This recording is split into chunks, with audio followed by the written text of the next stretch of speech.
All right, fine. I'll do it.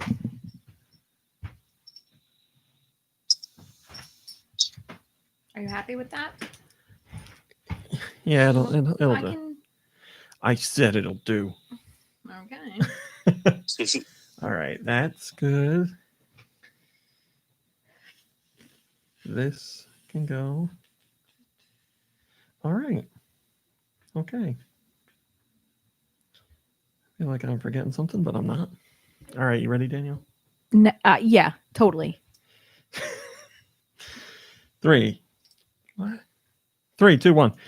Go Nintendo Podcast, Webisode 806, the Blacephalon Podcast.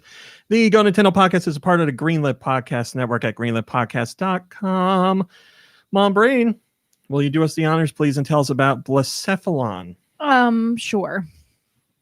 Your favorite Pokemon, if I'm not mistaken. Mm-hmm. Yep, absolutely. Okay, here we go. It slithers toward people. God. I don't think it looks anything like a snake from what I remember, so I think you're safe, but... Okay, well, also, just so you know, the book I'm reading, there's this Ouroboros motif running through the entire book. So it's a little bit of a rough read. It slithers toward people. Then, without warning, it triggers the explosion of its own head. Wow.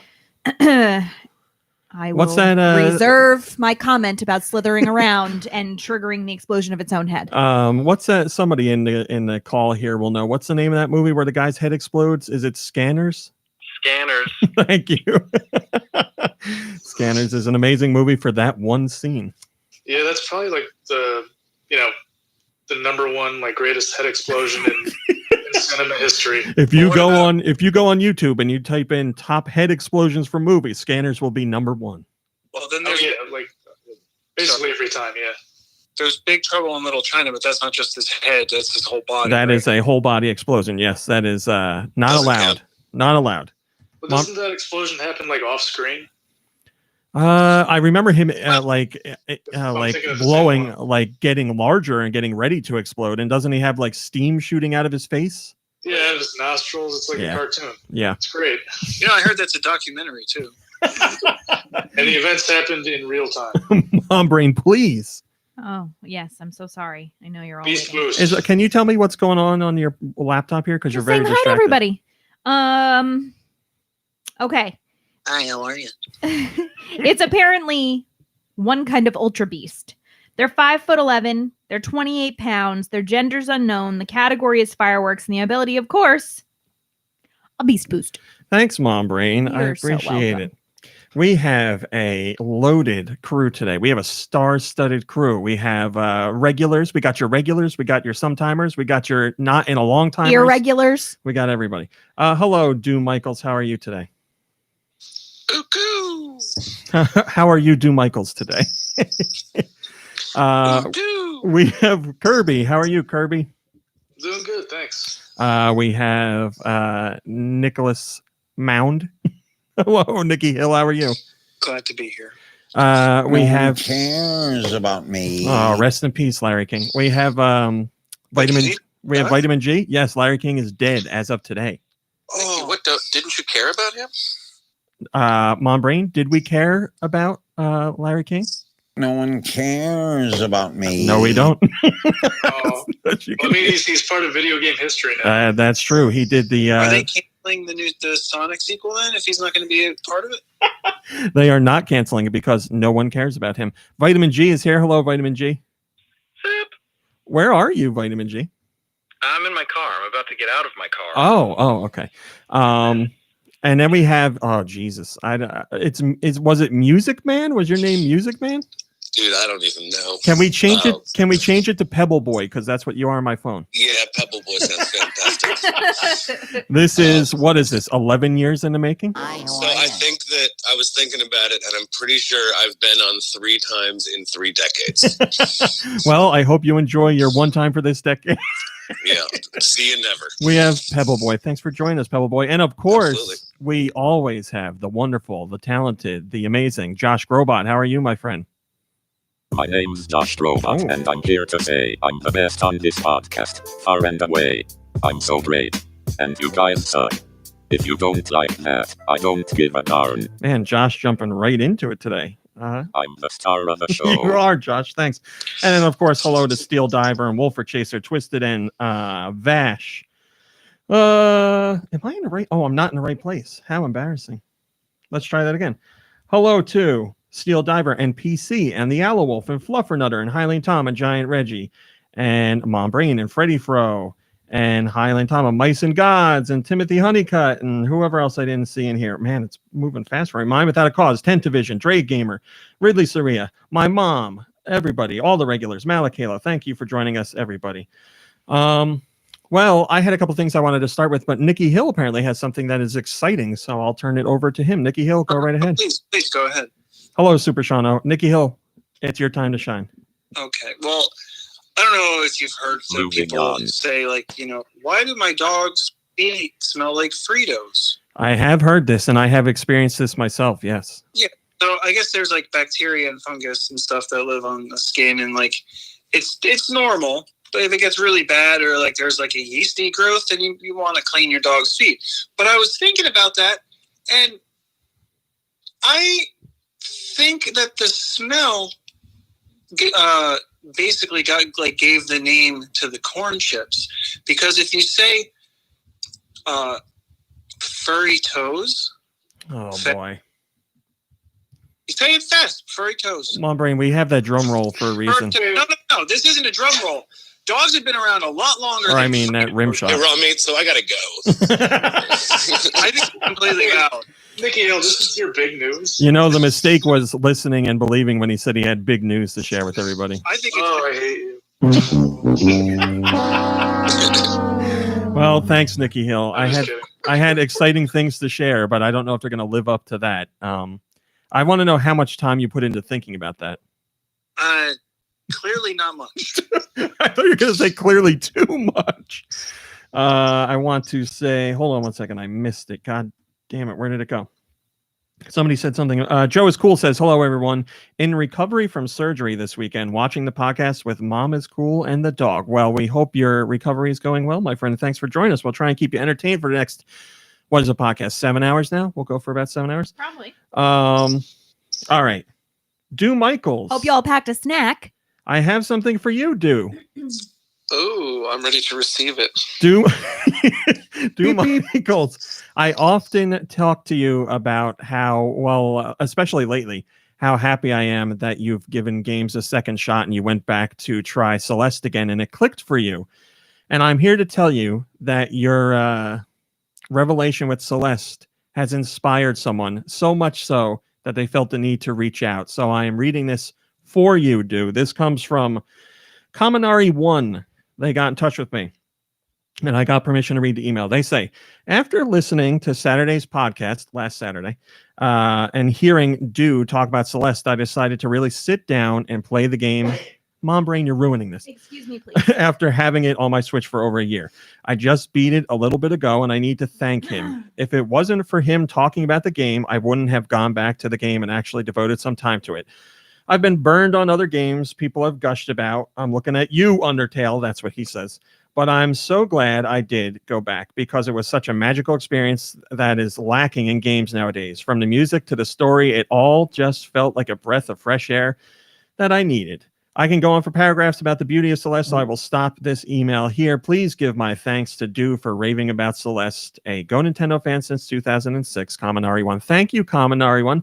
There you go, Do. You made a difference. You made a big difference. That was nice to hear. I'm glad that I reached out to somebody. So thanks, Kaminari. I'm glad you shared that story because it has inspired someone. I'm sure it's inspired others to pick up the game too. But just your journey from playing it for a little bit and not having it click and then moving away. How long did you go from? It was almost a year, right, from you revisiting it again? Yeah, I bought it. I bought it in January of 2020. So wow. Didn't play it for an entire year, and then beat it last week. Literally almost a year. Well, your story made a difference, and someone else now sees what you see about Celeste and what I see as well. Nikki Hill, did you play Celeste? I don't remember. I was about to say I I bought it and I was gonna buy it, but there was not one pizza in the game or reference, so I was over it. The whole story is about getting Mama off the top of the mountain so she can make her delicious pizzas again. So, well, Why didn't I get that joke until you said Mama? Now I get it, and it's hilarious. So that explains why there's no pizzas throughout the game, because Mama's trapped. That's correct. Romy, if they're Mama Celeste pizzas, they're not delicious. I was just having this conversation with someone about how far Mama Celeste has fallen because of I don't want to say they used to be good, but they used to be edible. But nowadays, oh my God, Mama Celeste has fallen. Oh my goodness! You can't fall when you're at the bottom of the well. You know, I'm trying to think of what pizza I would put below Mama Celeste, even when Mama Celeste was edible. But like I don't roller rink pizza. Maybe? Yeah, I don't know that I would pick one. I guess maybe Red Baron. No, you just had a Red Baron. Did you hear what I said? I said back when Mama Celeste was good. So this is old Red Baron. Yes. Tombstone. I mean, I used to eat Tombstone.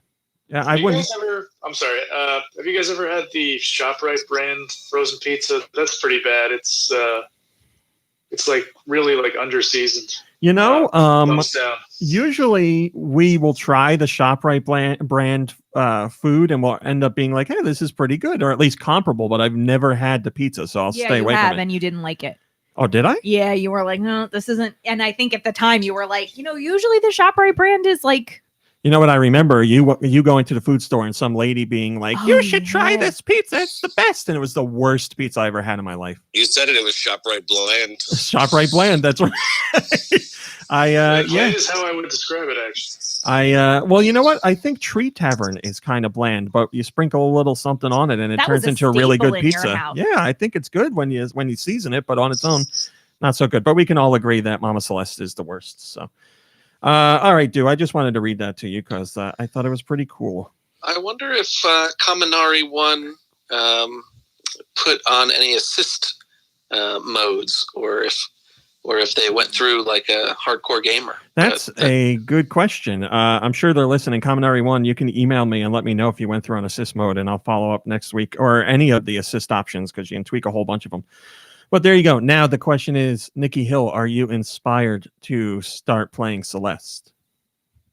I will say, I didn't know about the assisting mode or whatever it is. Mm-hmm. And that was the main reason I had no interest in playing the game, because it's like Super Meat Boy or whatever, where it's like crazy impossible. And I wouldn't even allow myself to be tortured like that. Yeah, Celeste has those options specifically so you can purchase the game and see it through to the end, rather than buying a game and having it be too difficult and you're just not able to see like the large majority of the content because you just can't get to it. So you can every game I play. Well, you can adjust this on the fly too. So like if one section's too easy, you could bump it up. If one section's too tough, you can knock it down. So but I can put it on from the very start. Yeah, it's a feature from the very beginning, yes, and you can adjust it on the fly if you'd like. Yeah, I mean, since that's like an element or a feature, I would consider buying it. I didn't really buy it before; that was just a Mama Celeste joke. But just wanted to clarify that I would buy it, and once I'm done with Solitaire, maybe I'll get into it. What do you mean done with Solitaire? When are you going to be done with Solitaire? Exactly. Well, thank you very much for sharing your story, Dew. It made a difference for someone. Hello, Nader Die. Hello, Joe. Hello, Anastasia Beaverhazen. Hello, whoever else. Hello, Kalas. Thanks for joining us, everybody. One other thing. Usually I have like pop culture stuff to talk about or something before we get into news, but this week's different. I have another email that I wanted to read. This comes from Charlie. Charlie says... Eat my good and plenty. Charlie says, I've been enjoying listening to you all talking about Vianetta on the podcast, as I'm from England and had absolutely no idea that they ever sold it in the US. I love Vianetta, but it's viewed by most as this weird old-fashioned thing from the 70s. Here we have vanilla and mint flavors, but sadly they haven't made the double chocolate one here for years. I was just in a supermarket and saw some, and it reminded me of you all, so I had to send a picture. He did send a picture of the Vianetta. I hope by the time the news podcast goes live, you've managed to find the elusive treat where you are. We have not. Nikki Hill, I need an update. Have you found it? I was out there yesterday. I was out in the trenches, and no, still no visual. I heard it was going to be out in January, and we're getting towards the end of January. My body is ready. My body is ready for Vianetta. We have not spotted it yet. On it too. She's looking at the store too. No luck yet, but we'll see what happens. But thank you very much for sending your own Vianetta update, Charlie, and thank you for the picture as well. They were plentiful over in England. The freezer was stocked full.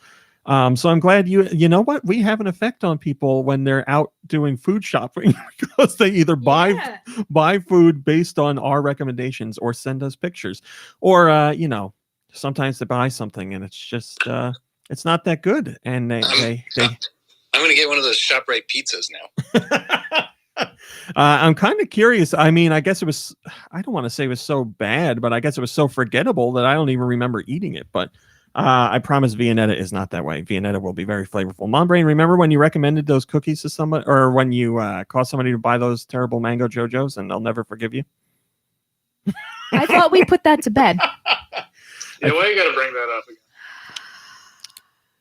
You haven't. Maybe they're listening in the supermarket right now, and you can give them another recommendation or another place to look for some sort of snack. I don't think that's a good idea. All right, maybe one day. Wherever you are right now, sanitize your hand and reach out to the person to your right and shake it. What? No, not just the person. Don't do that. Don't do that. No one's Don't supposed do to do that. that. That's very bad advice. Don't do it. All right, Mom Brain. That's all we got for the beginning crap. Can we? Can I get the news jingle, please? No. Oh, all right. Well, I guess we'll just sit and wait. Okay.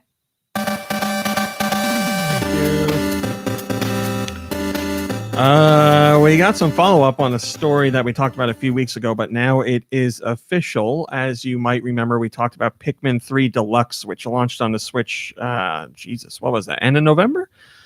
And now it has set a record in Japan. We thought it would, and now it's officially achieved. So with the most recent sales data from this past week, Pikmin 3 Deluxe sold 513,000 units in Japan. That is physical units only. That now makes it the best-selling Pikmin game in Japan of all time. Not that there's been too many of them, but there's been Pikmin 1, 2, and 3.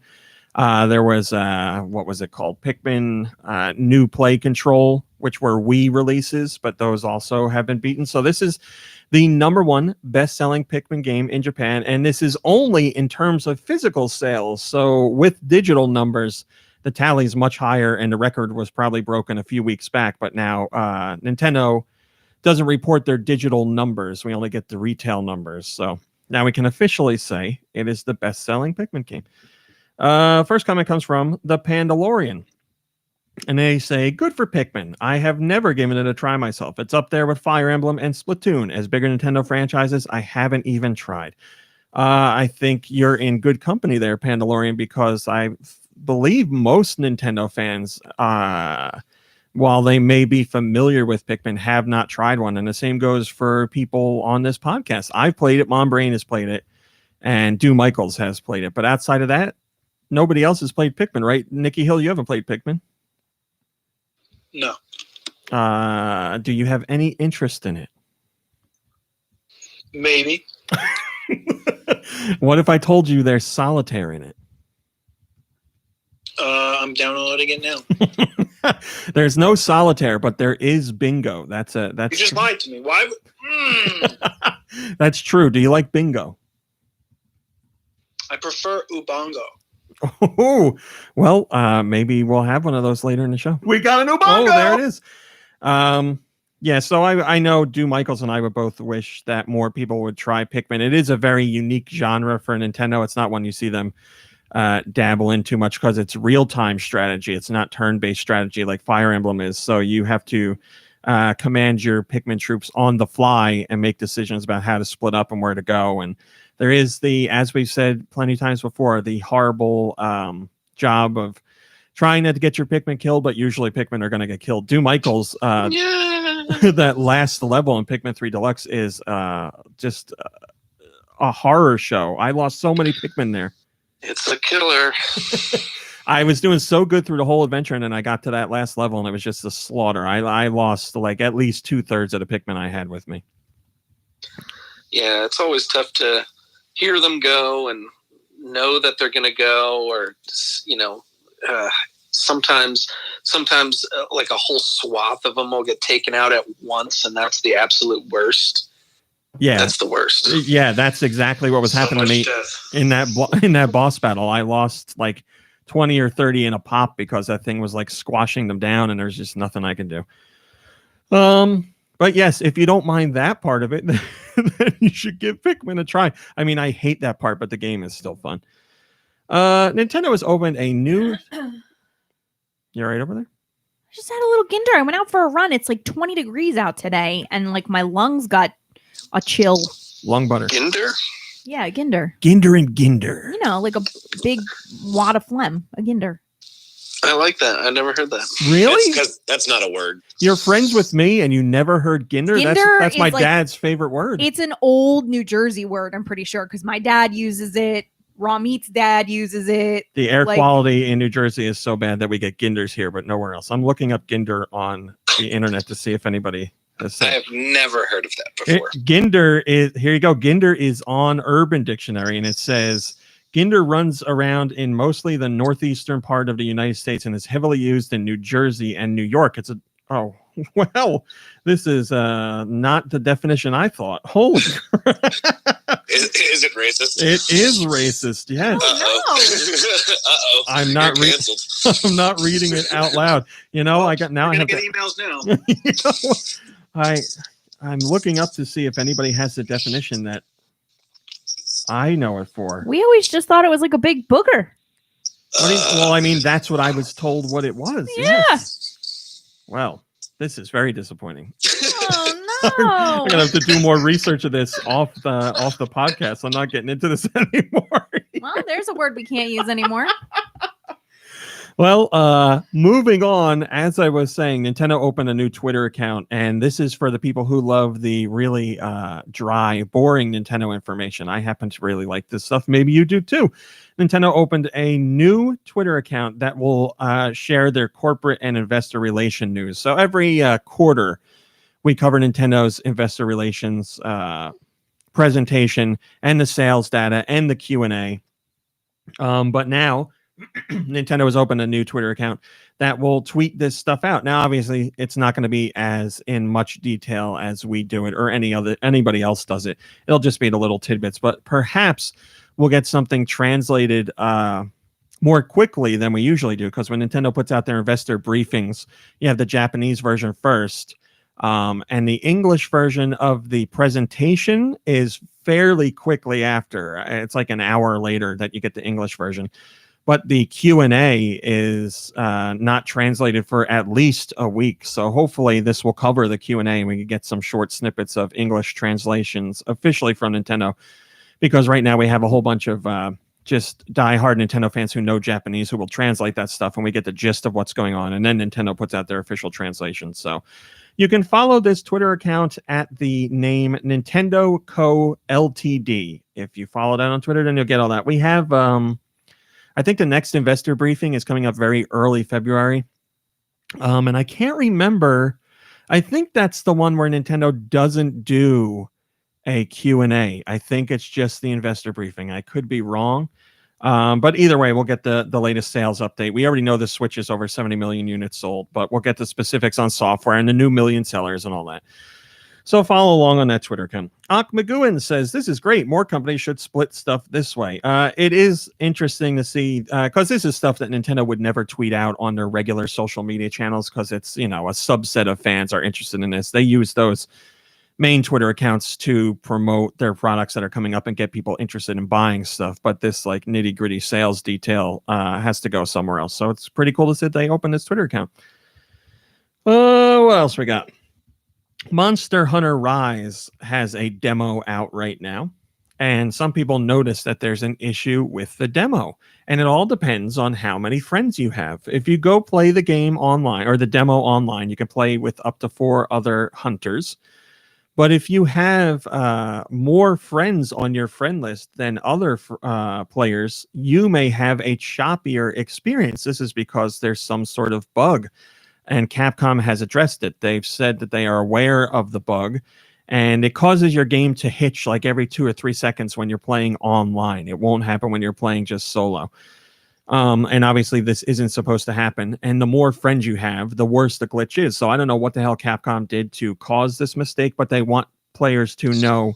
Yes? I'm just so glad that popular kids get their comeuppance finally. Right. Exactly it. Well, that's what you get for being popular and having a lot of friends. They've said they're fixing this issue with the full game. So this will not be present in the full game. I don't know if they're going to correct it in the demo, but they have said they recognize what the issue is. This bug will not be present in the final version of the game, and they apologize for the issue to begin with. So if you are having that problem with the demo, it is not your internet and it's not your Switch. It's just you're too popular. That's what it is. So don't expect that to be a problem in the final game. Light Wolf says, and it's also the top rated comment, Light Wolf says, good thing I have no friends. There you go. My dude. So there, you won't have to worry about it in the full game. Don't worry about holding off from the game because that issue is going to be there. It's just a demo thing. Moving on. Nintendo has won another 2 court cases that are related to piracy. This time it's a case in Spain. And in Spain, some users had accessed pirated Switch titles, and Nintendo found out about it and took them to court. And it involved a whole bunch of websites that were offering up these Switch games. So basically, you guys know how this stuff works. You go to the website, you download the games illegally, and then you play them on your modded Switch.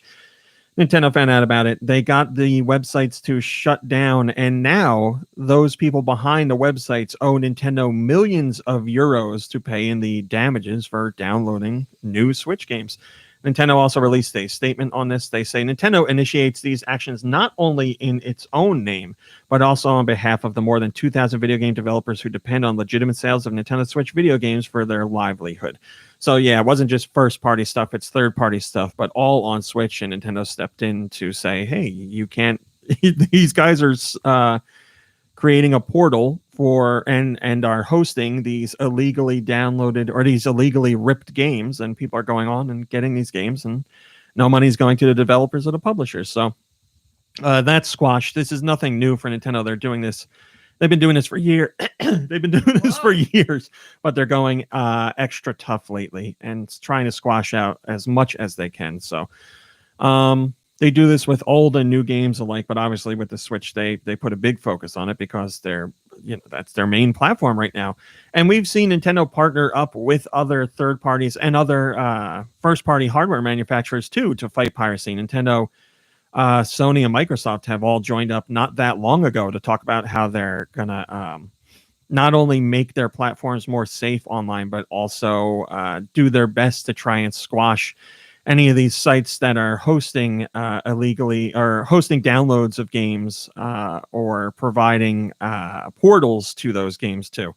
So all 3 of the major players are working together, which is not something we see too often. But if you are hosting these games or you are frequenting a site that lets you download these games, you might want to think twice about doing it. Shillelagh says, it's also the first sentence of this kind on continental Europe, where Nintendo have also succeeded in having the 6 main Spanish broadband and mobile internet providers block their customers from accessing the 3 websites involved. Nintendo had a similar victory in the UK High Courts in late 2019. In that case, there were 5 websites. Nintendo's lawyers must be working overtime.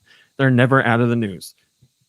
Yeah, like I said, Nintendo's doing this all the time because Nintendo very strongly protects their IP and their software and their hardware, and they don't want mods out there that let you play illegally downloaded games. And we've had this discussion recently. There's room for emulators and freely developed software, so homebrew software that doesn't have ties to any company.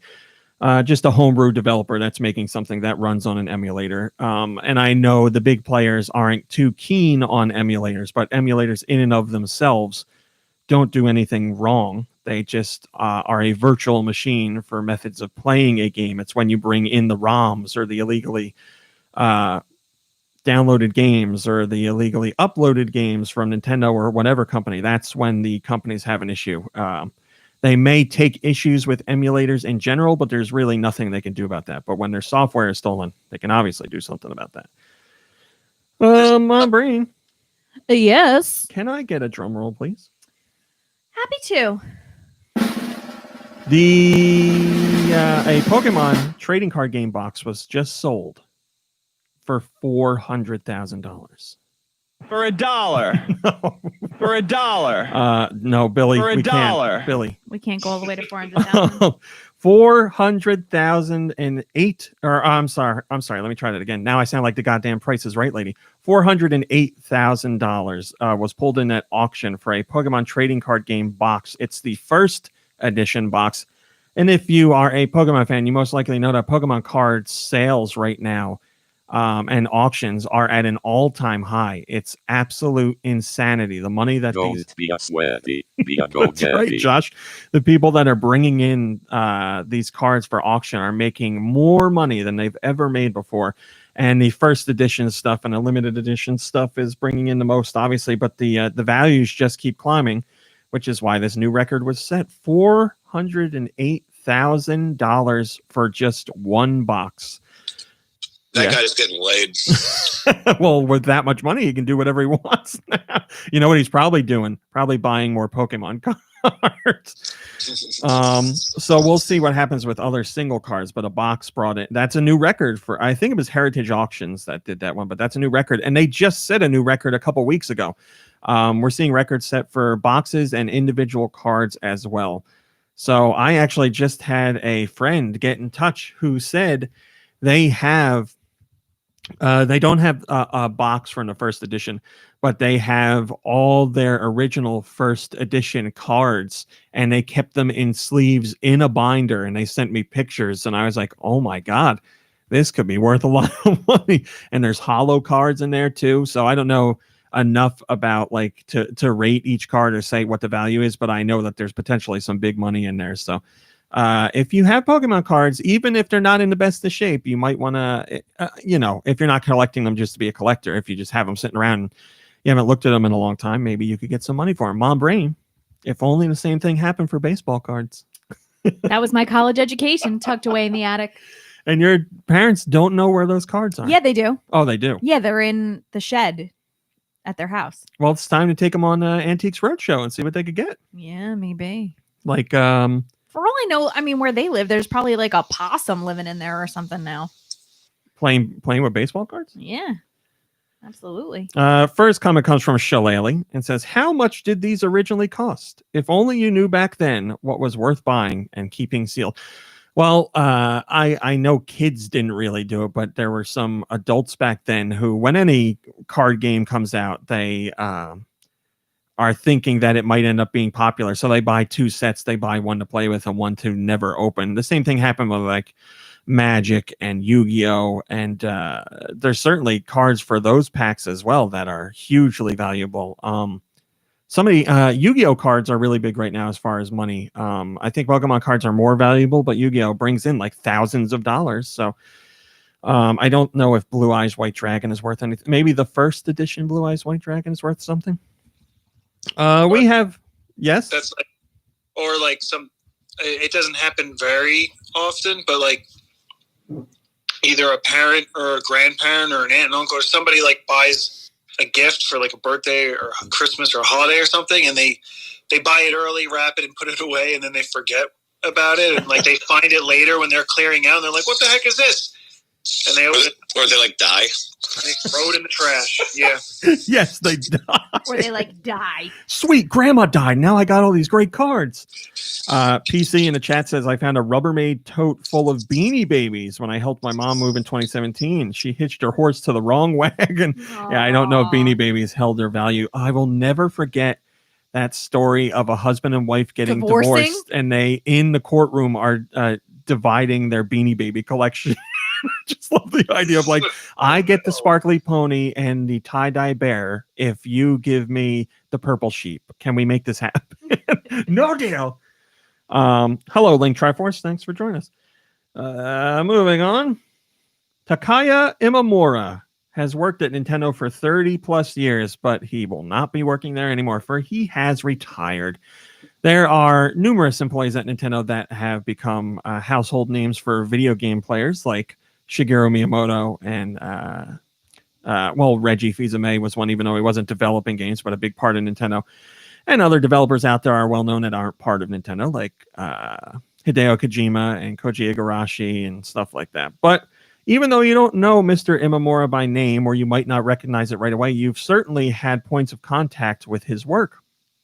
He was involved in development of the original F-Zero and Star Fox franchises. So right when they first came out, he played a big part in those. And he designed characters like Captain Falcon, Fox McCloud, and others for those series. But his most valuable, and I think we can all agree, important donation or contribution to the world of Nintendo is Tingle. He is the man that created Tingle, and now he's moved on. What? Where's this man now? What? What? He's Sorry, retiring. I missed the beginning. He's not dead, is he? No, he's retiring. Oh, okay. Man, Tingle. Wow. I hear they gave him the typical Nintendo send-off, so they went to the roof of the Nintendo headquarters, tied a red balloon to his back, and they sent him away. Does he have any Pokemon cards? Everybody talked at once. Does he have any Pokemon cards? Yeah, that's your severance package when you leave Nintendo. They give you 10 random Pokemon cards. So yeah, he was there for over 30 years, and he was still working on games recently, but yes, he's most well known for creating Tingle, everybody's favorite Legend of Zelda character. I would love to know what his inspiration was. If I had to guess, probably him having some horrible nightmare where something that looked like Tingle was trying to attack him every night. Imagine him standing at the foot of your bed in the middle of the night. What the heck? Horrifying, yeah.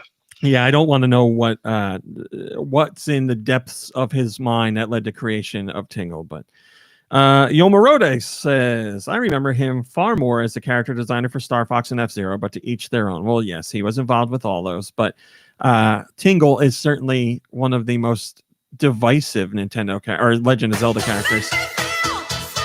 What's this all about? That's how I feel about Tingle. Are you a Tingle fan? Oh, yeah. All right. You did it to yourself. Look at me. Don't look at the chat. Mom brain. Yeah. What was the first game Tingle was in? Can you hit that millionaire music? Oh. Hold on. There we go. The first game Tingle was in.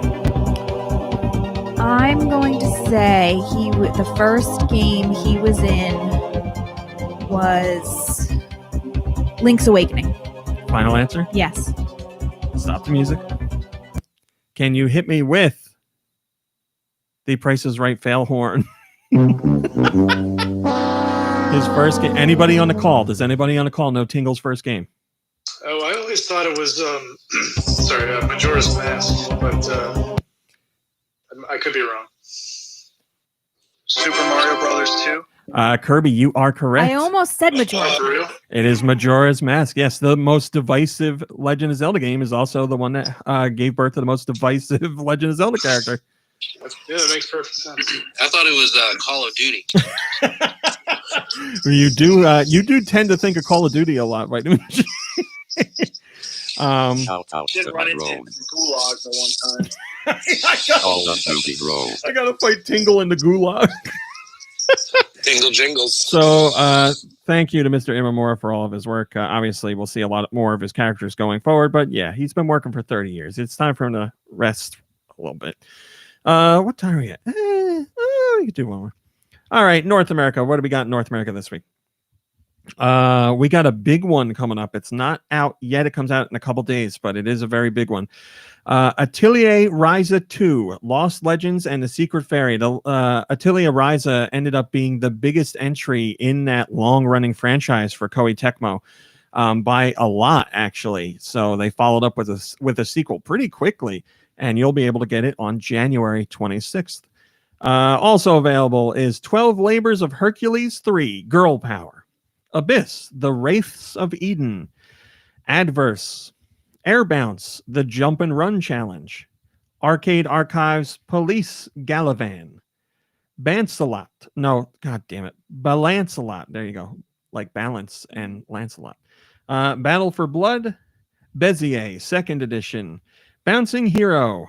Catch. Chess Royal. Colorful Color. Cyber Shadow. There's another big one. Dirt Bike Insanity.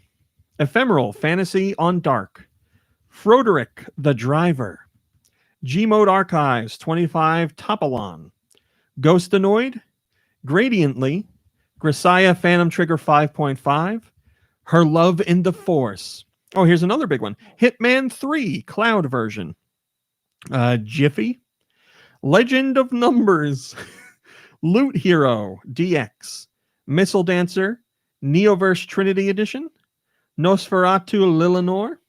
Project Starship X, which actually looks pretty cool. It's a shmup with a roguelite aspects combined, and the soundtrack seems really good. Rock and Racing Bundle, which has off-road and Grand Prix. Sally Face. What a terrible name. Sally Fields? Sally Face. Shing. Silver Screen Story. Solus 128. Tadpole Treble Encore, which is an award-winning game. The Game is On. The Unexpected Quest. Timothy and the Mysterious Forest. Unstoppable. Ziggy the Chaser. And Zombie Apocalypse. So definitely some notable games this week. Guybone says, looks like Cyber Shadow is the star of the week. SLU otherwise. Well, I'm glad to hear you say that about Cyber Shadow. I would agree. I can't tell you my full thoughts on that, but you heard me talk about it last week. I'll sneak in one more before you, Nikki Hill. Also, can I have a drum roll, please, again, Mom Brain? Happily. Ninjala,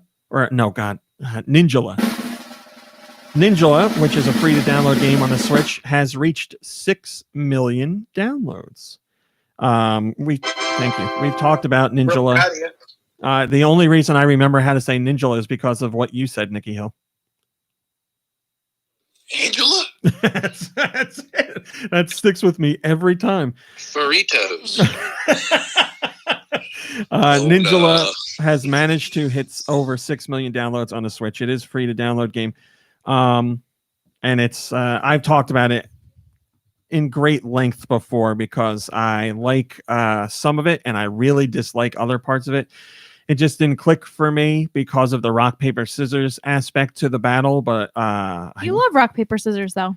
I like playing rock, paper, scissors, yeah, but not like when I'm in an action game online and I'm like... When I'm in an action game. Alex Kidd had rock, paper, scissors. You're right. It was infuriating. They were the boss battles, right? Yeah, you would get so far and it was all skill, and then it became a freaking rock, paper, scissors match, and you couldn't save games back then. Yeah, I don't think there's anything wrong with rock, paper, scissors if it's a mini game that doesn't mean anything, but something that actually causes you to get a game over, no, that's wrong. So Ninjala has a rock, paper, scissors mechanic where you lock swords with another opponent, and rather than like fighting each other, you just randomly pick basically rock, paper, scissors, and whoever loses then gets out of the lockup and they can attack again, but then you can go right back into another rock, paper, scissors. So I like the long game in that, like the distance game, because that's fun and doesn't require luck with rock, paper, scissors. But when you get locked up, it just ruins it for me. But to each their own. The game has over 6 million people, or has been downloaded over 6 million times. I don't know how many active players they have. They haven't discussed the active player base, but people are still downloading it. Weird says, can't say that I know anyone who actively plays this game. I wonder if it is more popular in other regions. I also wonder how many people have actually spent money on the game. I'm rooting for its success, but I don't know if it ever really caught on. Yeah, I want to see it successful, of course, and I hope they're doing well. I wouldn't wish the game any negative anything. It's just not for me. And like I said, people are still downloading it, but we don't know. Yeah, I don't know anybody who's playing it. I don't see people really talking about it outside of Gung Ho, which is the developer of the game. So I don't know. I have to go on to their YouTube channel and socials to see if they're getting any traction or if anybody's talking about them. You don't need like millions upon millions of active player base to make good money on your games or have them supported. You can have a very small dedicated base. So I don't know, but people are still trying it. It's free. What the hell do you lose if you're downloading for free other than storage space? You just give it a shot and see how it goes. Mom Brain, you got something to say there? I do. Nope. I do. Mom Brain, I do. your I just soundboard can't lately, find it. it's on the first page, I think. Oh man. I think it's... Moment. Hey, Mom Brain, It's free. There we go. Mom Brain, did you know that Ninjala is free? It's free. Thank you. Lost it again. All right. Mr. Grobot, if you could please, could you take us into the plugs for our greenlit friends, and we'll be back in Sure, less than a minute. whatever. Oh, okay. We'll be right back after a word from our sponsors. On Apocrypals, we talk about the parts of the Bible that a lot of people skip over. Like the wizard battles, The angel jacuzzis, a goat full of sins, 500 drunk elephants, and a man named Porky Party. and yes, that's all really in there. All this and more on Apocrypals every other week on the Greenlit Podcast Network. We're the Spirit Hunters, and we're a show that treats Hunter x Hunter and Yu Yu Hakusho's author as the center of the universe. Some weeks we do linguistic analysis. So the Chinese meaning of this character is to smelt or refine, but so the changed meaning in Japanese it means to temper. Other times we get absolutely smashed. So we take one shot every time. Yusuke uses the ray gun. 1 hour later. This is the least coherent episode. Sarah, you I think your apartment is haunted. You can find out more about the Spirit Hunters right here on the Greenlit Podcast Network. Thank you, Mom Brain. Josh, it's that time again, my friend. That's none of your business. Could you please, Josh? What are the next European masterpieces? Let's find out with Nikki's sweet releases. Thank you, Josh. Mr. Hill, are you ready? Thank you, Josh. Thank you, Mom Brain. And thank you, Romy. You're welcome. What about me? Glad to be here. Thank you, Vitamin G. And you're welcome. Did you say Vitamin Jane? Wait, who? Vitamin Jane? Who's Vitamin Jane? You said G. Sounded like Vitamin Jane to Kirby me. and Do. And what is Pebble Boy? Pebble Boy. It's the one. I'm glad we're all here today. This past week, games came out in Europe, and I'd like to tell you about them. Oh, please do. Well, I don't want to tell you anything about the games. I just want to tell you the names of the games. Sure, in only the way you can as well. Abyss, The Wraiths of Eden. Adverse, Air Bounce, The Jump, and Run Challenge. That doesn't, I don't know.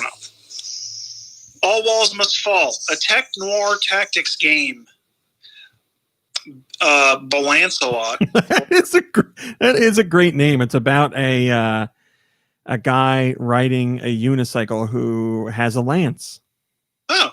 So I'm in. It's kind of like I think it's kind of like crap. Nikki Hill, did you play Bennett Foddy, the guy in the cauldron with the sledgehammer? No. Kirby I did want to play it. Oh, you saw it. I think what's his What name? about the bicycle one? I believe R-Type played My it. legs. No, it's not like that. Yeah, I was going to say it kind of sounds like Joust, except you're on a unicycle. Joust. That's a game. No, that's a game. Sorry, Nikki Hill. Go ahead. Bezier? Second edition? Is that it? Bezier? Was that the first thing you read? It took us that long to get to it, and he goes, sorry, continue. Wait, what's going on? You're doing great. You're doing great, Nikki Hill. All right. Bouncing Hero.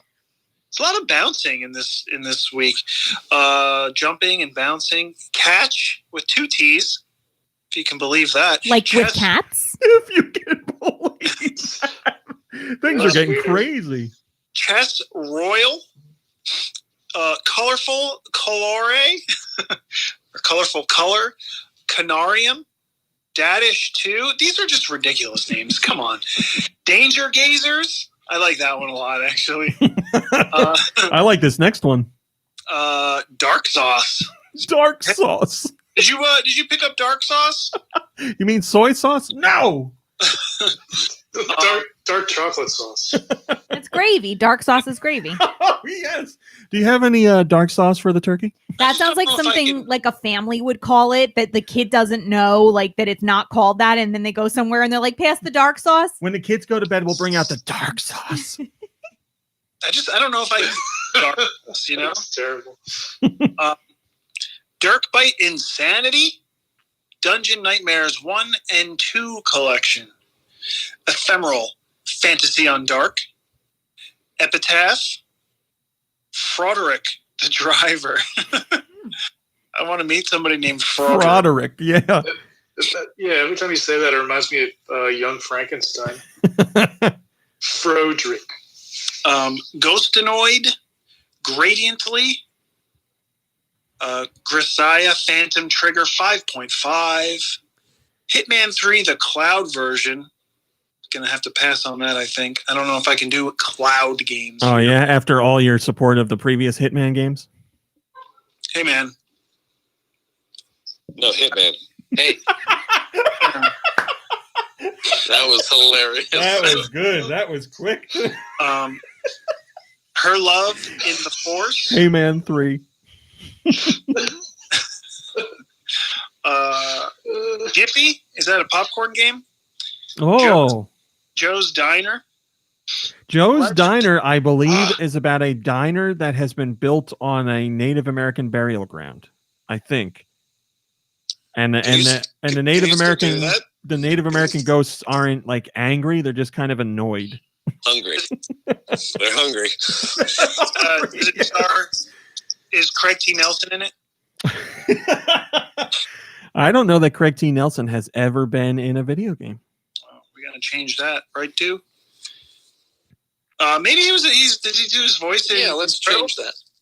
Did he do his voice in what? The Incredibles games. Oh, good point. I can't imagine they would bring him back in to do it for Incredibles video games. I could be wrong, though. I mean, come on. Tom Hanks' brother do it. Exactly. I was going to say, we know what happened with Toy Story. Tom Hanks can't get in there. Too much money. Yeah, that's why they got Tanks instead. Money. Although Craig T. Nelson is not really Oldham Shank level. Anyway, let's move on. Legend of Numbers. That reminds me of the Tim and Eric bit. Book of Numbers. Little Squire's Quests. Loot Hero DX. Lost Lands Dark Overlord. That one's free to play, believe it or not. Missile Dancer. That was a popular Elton John song, right? I was thinking Missile Dancer, Dancer for Money. Oh, I got it. Yeah, he combined Rocket Man with Tiny Dancer and got Missile Dancer. Olympic table tennis. That's not really an Olympic sport, is it? Yes, it is. Yes, it 100% is. I don't remember. I don't know. When was the last time I saw an Olympics? Oh, yeah. Now I believe they've been postponed again. Yeah. Audie the housekeeper. So we've got Froderick the driver and Audie the housekeeper. Red Colony, Rockin' Racing Bundle Off-Road and Grand Prix, Sally Face, Shing, Shinobi Blade, Spinny's Journey. The game is on. The Unexpected Quest, Unspottable, and this one's for Vitamin G. Yep. War Truck Simulator. Boo. What is a war truck? Yeah, that's true. What is a war truck? It's what somebody calls a tank when they can't think of the word tank. One of them big war trucks that they got out there. We're out of time. We got to name this game. What is the word? I can't remember the name of that thing. Nikki Hill, you can say the demos if you'd like. Well, there's demos for Ephemeral Fantasy on Dark, Fallen Legion, Revenant, and User. Fallen Legions. Did you say the last one? I wasn't listening. I'm sorry. Did I say it wrong? I said Fuser. Is it Fusser? No, it's Fuser. Yes, Fuser is a new game by Harmonix that lets you be a DJ, basically. Thanks. Very cool. Very cool. Thank you, Nikki Hill. Shillelagh says, it's a pity Hitman 3 couldn't get a physical release on Switch. Yeah, I don't think that's going to happen at all. I think you're going cloud version or you're not getting it. That is not top story. Okay. We've been getting a lot of these lately because 2020 wrapped up not that long ago. We have the top 30 Switch eShop titles in Japan for 2020. I'll just let you guys guess a little bit. I won't torture you too much. And of course, Vitamin G, I'm going to turn to you first. Can anybody hear Vitamin G? No, you're not. I can hear you again now. Oh, okay. He's back. Vitamin G, I'm looking for one of the top 30 Switch eShop titles in Japan for 2020. Oh, God. Switch, eShop titles, Japan, top 30? Top 30. I'll take Right. any of the top 30. I'm going to say, oh, God.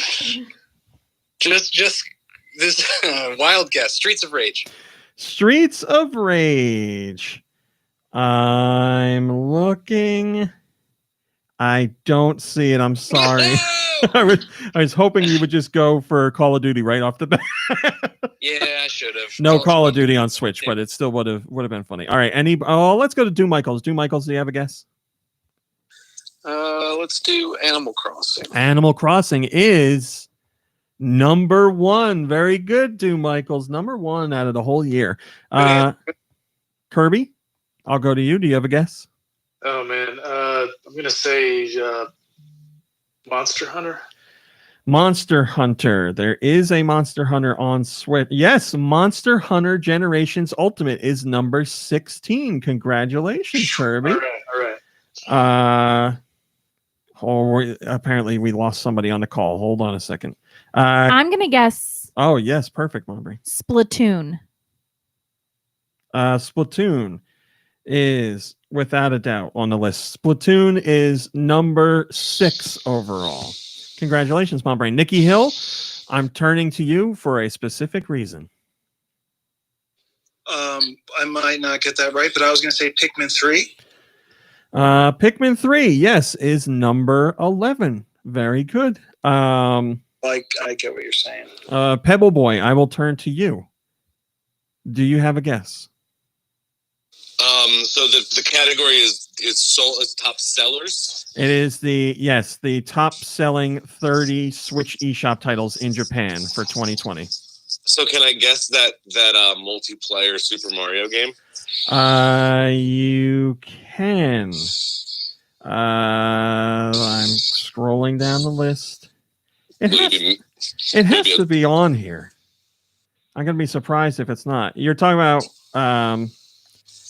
New Super Mario Brothers U Deluxe, I'm guessing. Is that what I'm talking about? That's probably the one I'm talking about. Well, either way, I don't see it on here, which is surprising. I thought it would have been on here. No Mario. Well, there are Mario titles, just not that one. I'm very surprised. Well, that's okay. You can move on.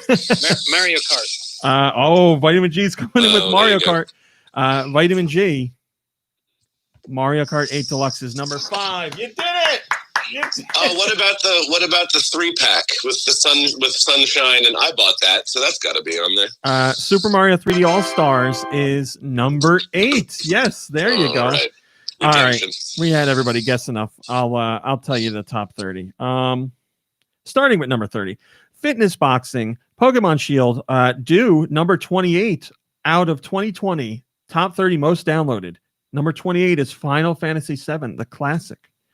Wow. Xenoblade Chronicles Definitive Edition, Paper Mario, The Origami King, Layton's Mystery Journey, Catriel and the Millionaire's Conspiracy Deluxe Edition. Do Michael's number 24 is Undertale. It's because I talked about it. That's it.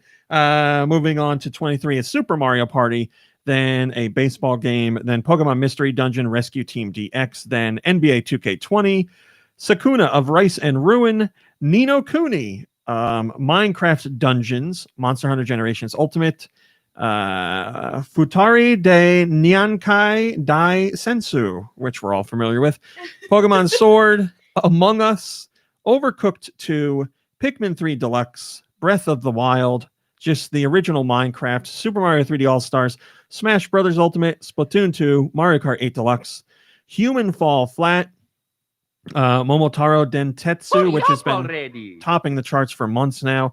Clubhouse Games is number 2, and as we said, Animal Crossing is number 1. So a good mix of first and third parties. Yes? I'm going to rush out and get a baseball game. Well, hold on. I'll give you the exact name since you're so interested in it. It's called eBaseball Powerful Pro Yakyu 2020. Yep. Just so you don't mix it up with Yakyu 2. That's just so you don't mess it up with eBaseball Powerful Pro Yakyu 2019. That would be very embarrassing. No, I don't want that one. It doesn't have all the new stuff. That's right. Rap Mastered 21 says Clubhouse Games at number 2 is wonderful news to me. It was my game of the year for 2020, but felt like it tanked. Glad to see it did so well. Oh, it did not tank. It outperformed many other Switch titles, actually. And we'll get the full stats of that in early February. Here's really good news about Monster Hunter Rise. So Monster Hunter World was the Monster Hunter game that really broke through worldwide. Monster Hunter has been popular in Japan for a long time now, but never really found a big audience outside of Japan. It had a notable audience, but not like it did in Japan. Then Monster Hunter World came along, and that was the one that really did it. And believe it or not, Monster Hunter World is Capcom's best-selling game of all time worldwide. You can name any other Capcom game, and Monster Hunter World sold better. So it is their Resident Evil. Nope, Monster Hunter World sold better. It's just crazy. That's right, it outsold Mega Man. It's just crazy because Capcom's been around for so long, and they've had many multi-million sellers. But Monster Hunter World is now their best-selling game ever. The follow-up, it's Monster Hunter Rise, which is a Switch exclusive brand new Monster Hunter, and excitement for it is very high. But apparently the excitement for it is even more than Capcom predicted. Capcom recently revised their financial forecast for the year ending March 31st, 2021, and they revised it 8% higher than they were expecting. And they say that's because of a warmer reception for Monster Hunter Rise than they were anticipating. They say it's off to a, quote, promising start. So they're just talking about pre-orders right now.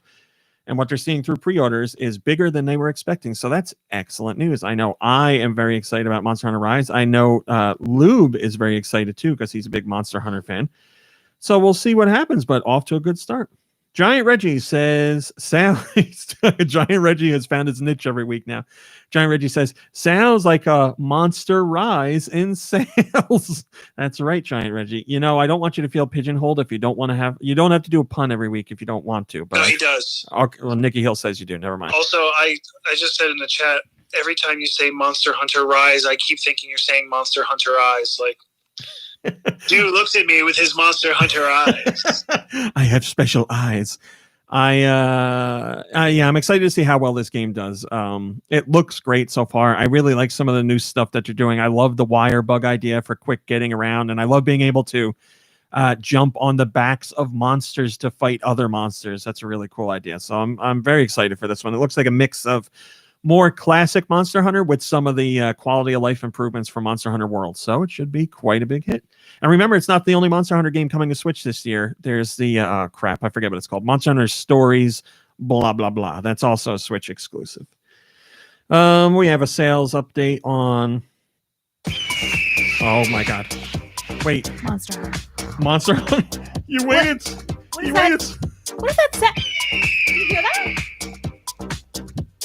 Do you hear that? I hear it, Mom Brain. Oh, look at you tanking over there. Ain't so easy, is it?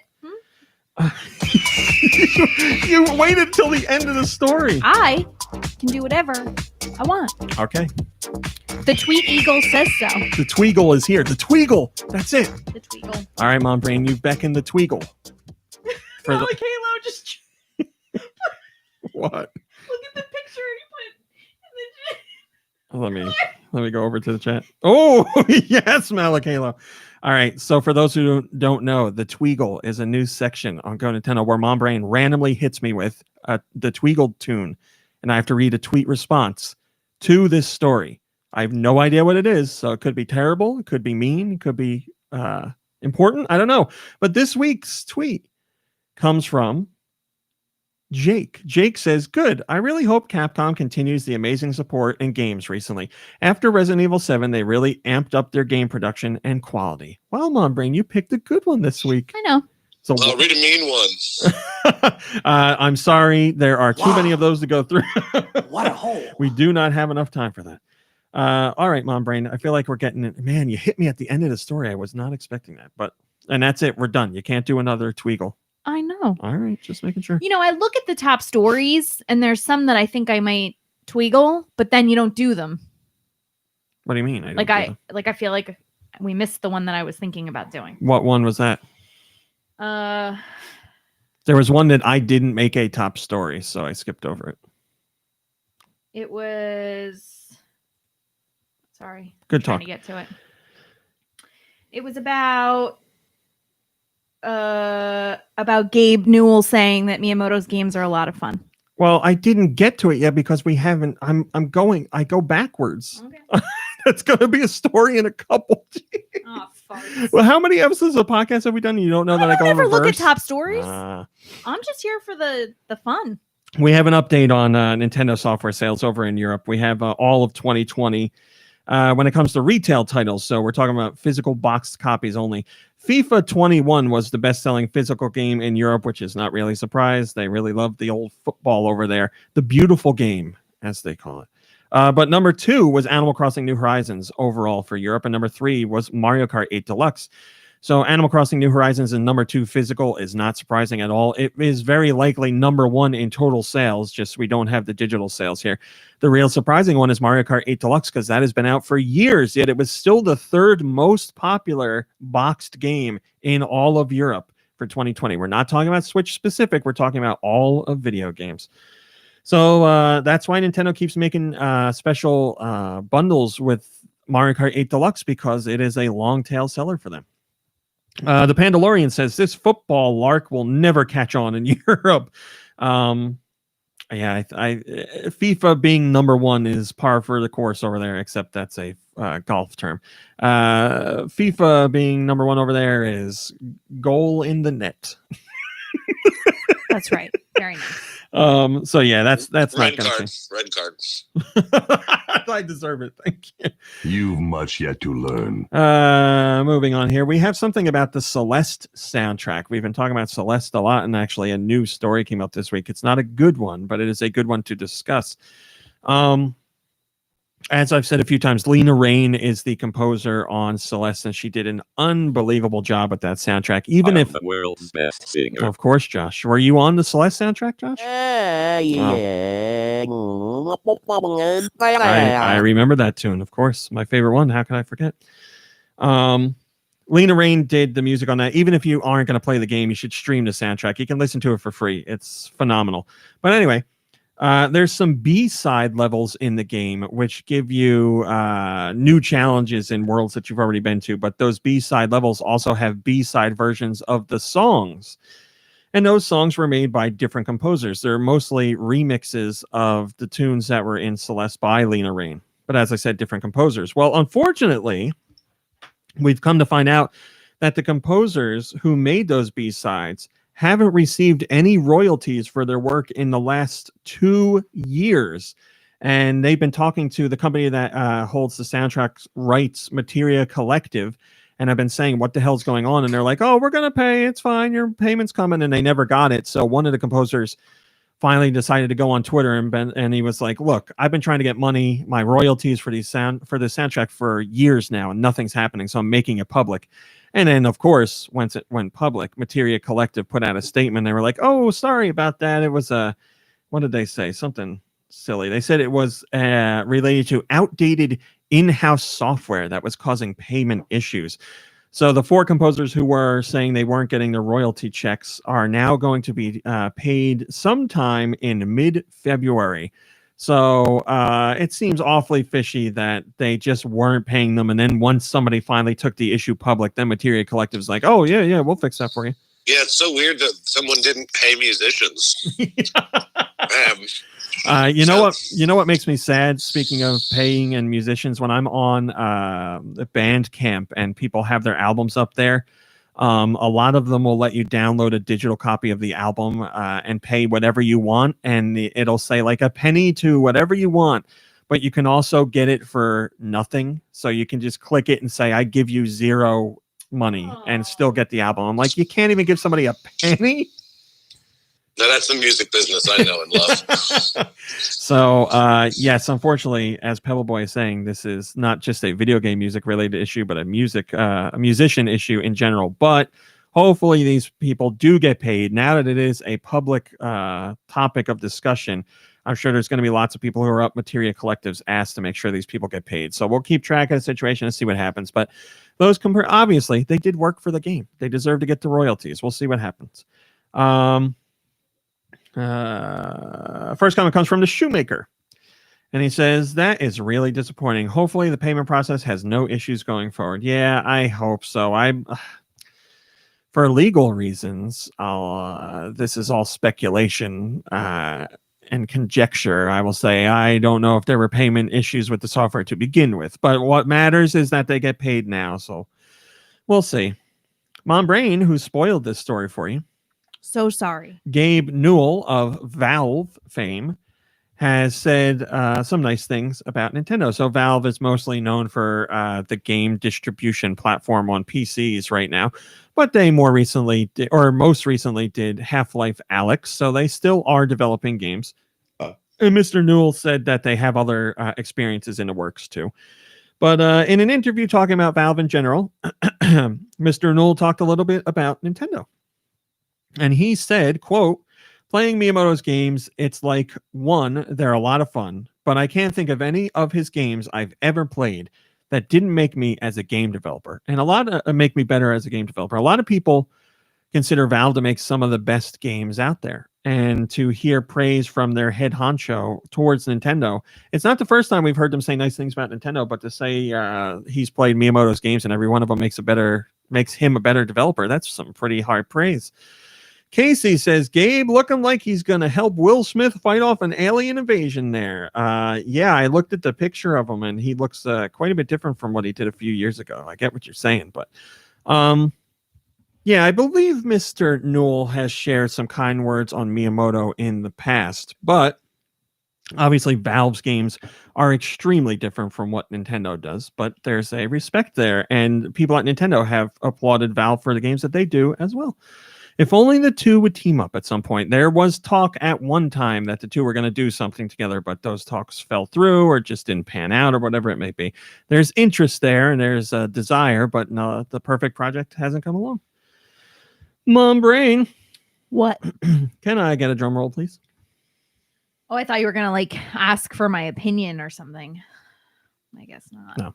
Okay. Well, sorry. The soundboard just, crapped out for a second. Pokemon Go is the highest grossing game for December 2020. I know. Oh, do you? Oh, you were reading top stories. Pokemon Go had had its best year ever in 2020, pulling in more revenue than any other year since it started, and it ended the year on an extremely high note. It was #1 worldwide, the top grossing mobile game in the entire world. No other game made more money for December 2020 than Pokemon Go. It's crazy to see the game pulling in that much revenue this long after launch. And as I say often, years after people think that anyone is playing the game, there's still millions upon millions upon millions of people playing. It's just the game was so popular when it originally came out that people who don't even play games were downloading it to give it a shot. And then they fell off and they're like, Pokemon Go is dead. It's far from dead. It is the #1 top grossing game of December. Donut Muffin says, amazing to see this still #1, baby. And he's got a gif of Mr. Mime shoving away the haters. Anybody that uses a Mr. Mime gif is okay in my book. Oh my God, are we done already? Our last top story, Mom Brain. Yes. Can I ask your opinion of something? Sure. What do you think of Among Us? I think it's a really fun little game. I enjoy it whenever I play it. I think that there's a very, very, very tiny learning curve. I feel like most people can pick it up and play it. You may not know what you're doing the first round, but shortly thereafter you do. And I enjoy being both not the imposter and the imposter, although I'm a terrible imposter because I am a terrible liar. Well, the game has been an unbelievable hit and is still being played by millions of people every day.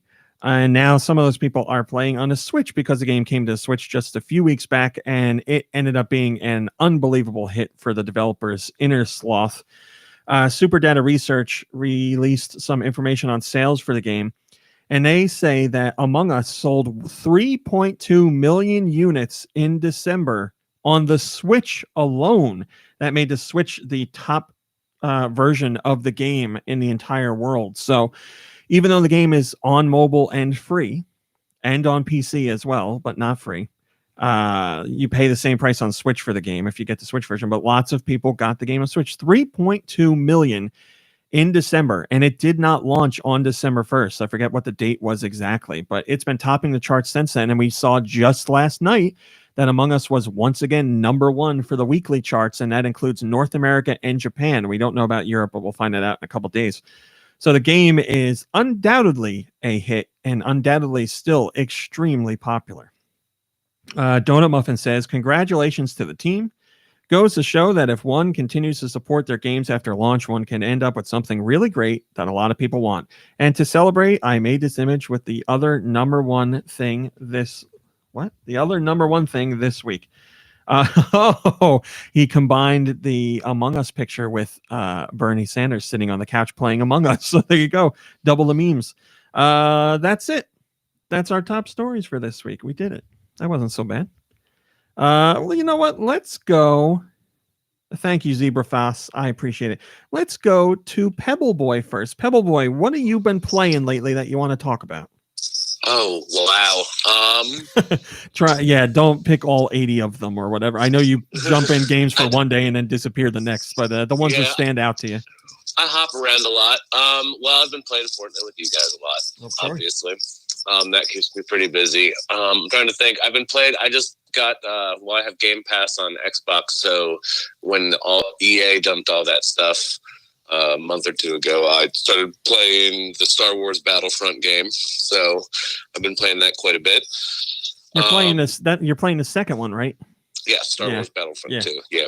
And it's pretty fun. But I have a hard time. I have a very short attention span for stuff. I also have been playing that game, what's it called, where you're the monster. I told you about it, that 8-bit one. Carrion.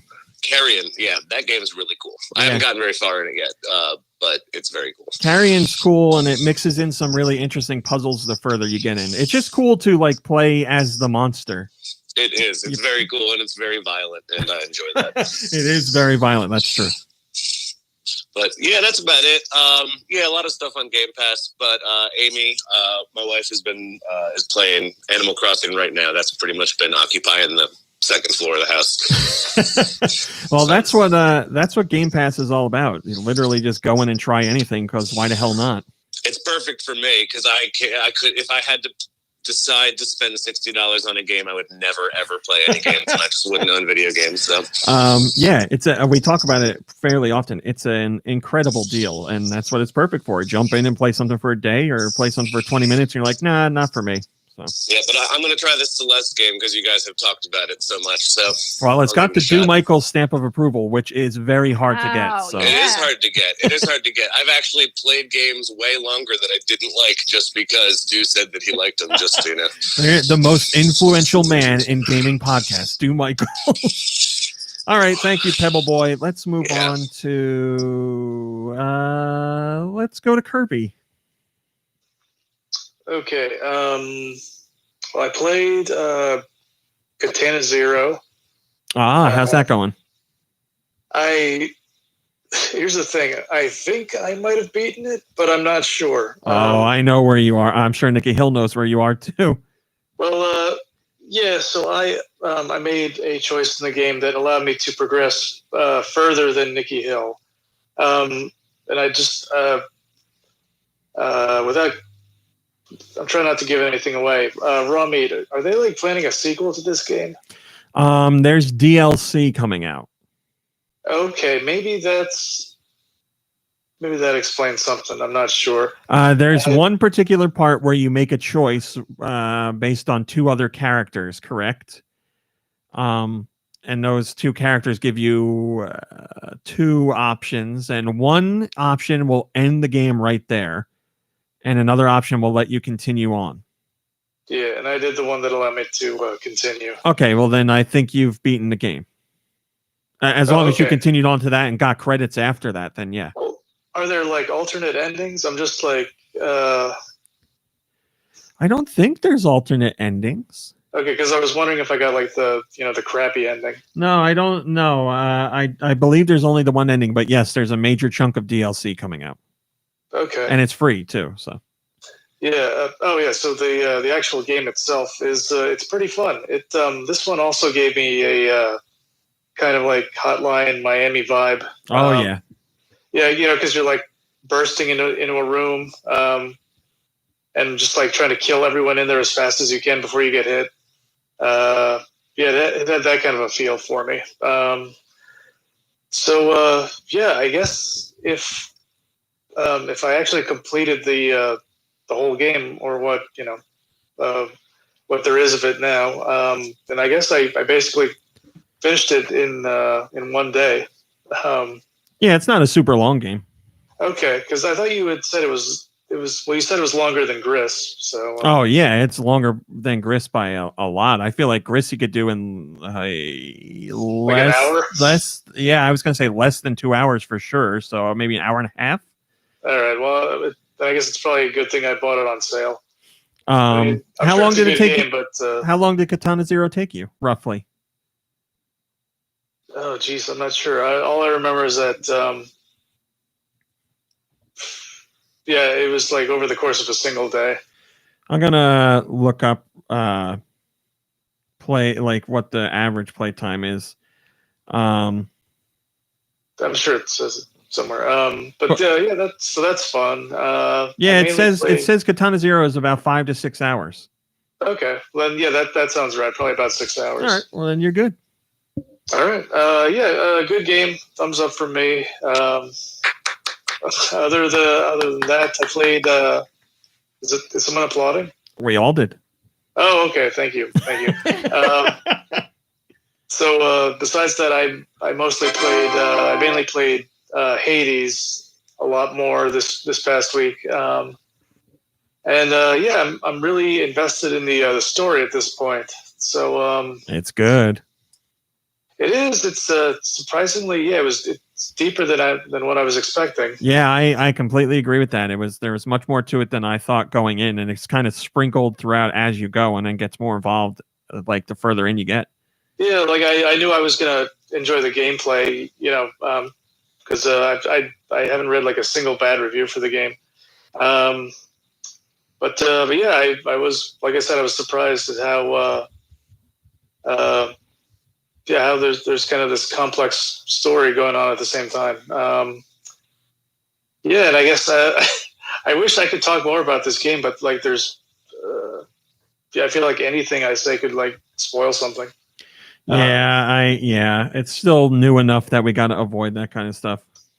Yeah, well, I will say I gave the shield another shot, and that's probably like my second favorite weapon at this point. It's I've actually been able to make like a lot of progress. I guess I can talk about this. So at some point in the game, you unlock options that allow you to actually make the game more difficult. Yeah. In order to get better rewards. And actually, I've been able to. I was like, first of all, like the first time they introduced that, I was like, no way, I'm like this game's already too hard. But I gave it a shot, and I had doing that. I had the most luck using the shield, I think. Yeah, when you get the right combination of stuff for the shield, that's my favorite. Like you said, I really do like the spear, but I don't know, the shield clicks more for me. Do you have a favorite like blessing from the Olympian gods? My brain is doing the blessing right now. The blessing. I honestly don't know. I don't pay too much attention. I'm trying to think of ones that I don't take. Yeah, if it's something that like negatively like affects something else, I won't do it. I don't think I'm a big like risk reward type of gamer. I don't want, and I agree with you. I don't want any that will lower any stat that I have for. There you go, Giant Reggie. Any stat that I have. I never went into I went into a Chaos Gate once just so I could give the Chaos being some of that ambrosia or whatever it is. Yeah, the only thing I nectar. almost always go for is something that will raise health. Like that's usually my go-to. Yeah, it's. I'm glad that you have the ability to trade some of the stuff that you collect because after you've been playing the game for a while, some of it becomes like kind of useless. Yeah. What else? You know what? I do have. If I have like one minor complaint about the game, and it's very, very minor, but I did want to bring it up. I think the characters make way too many jokes about how no one can tell if it's day or night in the underworld. Like you could make if you like were to make a drinking game out of it, you would probably die from alcohol poisoning. I haven't noticed too many. I'm gonna have to keep an eye out for. Maybe I just haven't heard that random dialogue yet. Yeah, but I do like the fact that the game has a narrator who your character can actually hear. Yes. And the narrator is like constantly like insulting him. I was not expecting that when, the narrator, I forget what it's something early on, the narrator says something, your character replies to it. I was like, oh, that's kind of cool. Yeah, that was a nice touch. So I guess I'm pretty sure that's all I played this week. All right. Vitamin G, what have you been playing? I've been, of course, playing Fortnite, but I've been playing a lot of Hades as well. Maybe not as much as Kirby because I have not gotten to that point in the game. I didn't mention this when we were playing Fortnite, but I was like, I think I may be a little further along than you, just a little. Just a little bit. So yeah, I didn't want to give anything away to you either. No, I still am really loving it. I mean, I'd agree with everything Grant said. But I just got the railgun. I'm enjoying that. See, I couldn't make it work with either the railgun or the bow. Any like strictly projectile weapon, I had like terrible luck with. Well, the first upgrade I got was to make it so that I never had to reload, which was awesome. Yeah, I might have gotten that once. I'm sorry to keep interrupting. Yeah, God. What a jerk. So yeah, that's kind of what I've been spending anytime I'm not playing Fortnite with you guys. I've been playing this, and it is hard. It's hard for me to keep track of like what blessings I've gotten and which ones I haven't. I think there's a prompt that tells me that I haven't done it before, but because I'm trying to obviously fill that codex in the room, but I can never remember what they are. And I'm still like, sometimes I don't remember what the symbols. I think I've finally figured out what every one of the symbols to go in the next room. It took me a long time too. Like I was like, I can figure this out, and I'd walk into a room and I'd be like, I don't know what any of these mean. Yeah, and I'm like, I don't want to do this. So yeah, and I don't like chaos. I don't think she gives you anything worth getting. Yeah, I didn't think any of them were worth the trouble.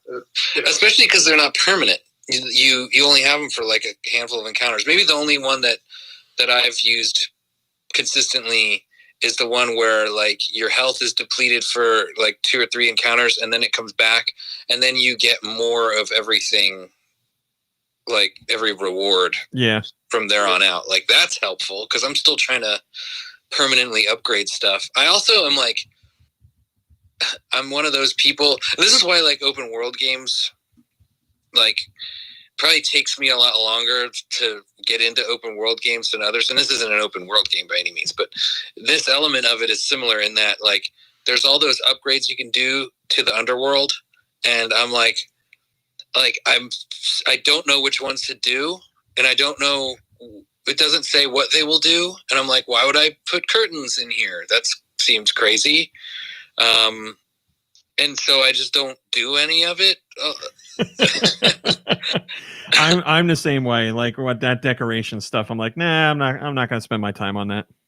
Like, what is it going to do? I feel like it's going to do something, but I'm scared that it won't. Well, if it does, I don't know. Kirby, do you know?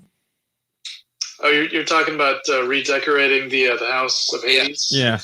Yeah, I have the same opinion as you. I was disappointed because I thought, like, you know, because some of that stuff is like so expensive. Like, you think it would like do something for you, but you can't sit down, you can't eat anything. Like, a lot of it, yeah, I think is mainly just for show.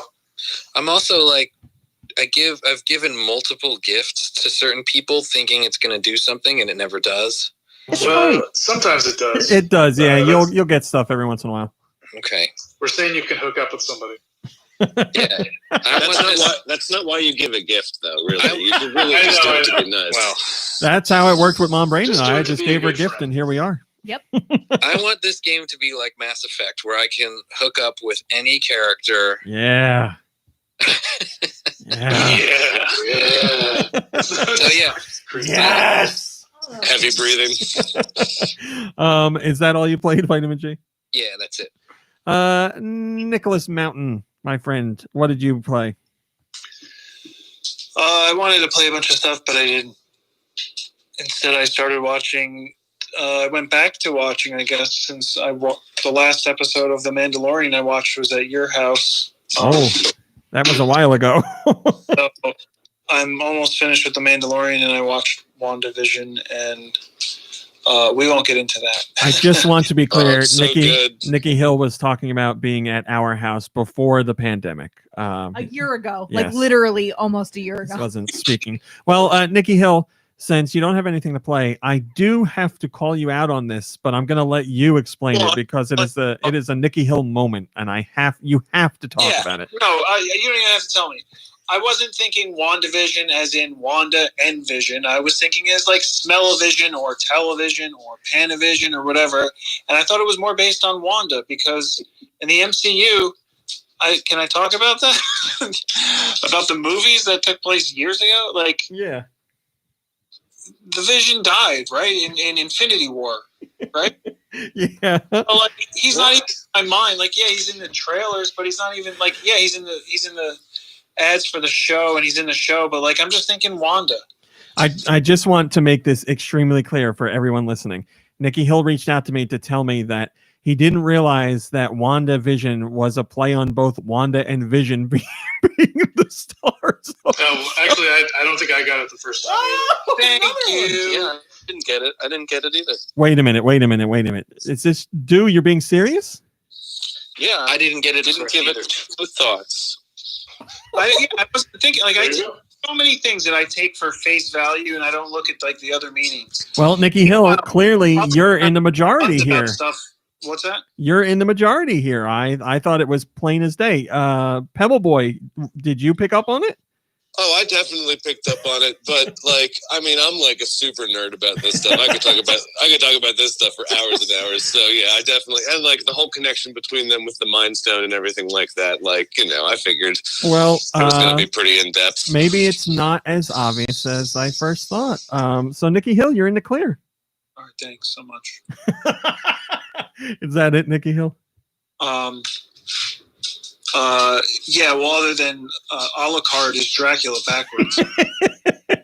And Pokemon is Pocket Monsters, and Arby's is for roast beef. Roast beef, yeah. All that good Everybody's stuff. making comments in Hades about how dark it is. Do any of the characters say, "We thought we could hide from the light down here. We were wrong"? I don't think so.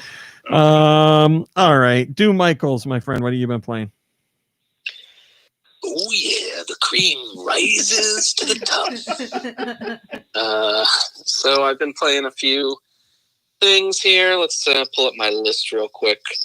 Playing Fortnite with the gang. It's been a lot of fun. I played some, a la Nikki Hill, I played some Mancala and 50 other games this week. Yeah, I don't know what came over me. I guess some of it was waiting in Fortnite, so I played some Mancala, and the other night I just threw it on to play people online, and it's fun. I just wish people could. I wish you could like lock people into like a best of 3 or something. Too many people quit, or like will quit if they know they're going to lose, and that's frustrating. And I am by no means the best Mancala player out there. I'm just saying. I'm one of the best. I'm one of the best. I'll play Mancala with you, dude. Oh, I'll play with you. Yeah. Mancala Showdown for the podcast. Okay, all right. They call me Mr. Kala, just so you know.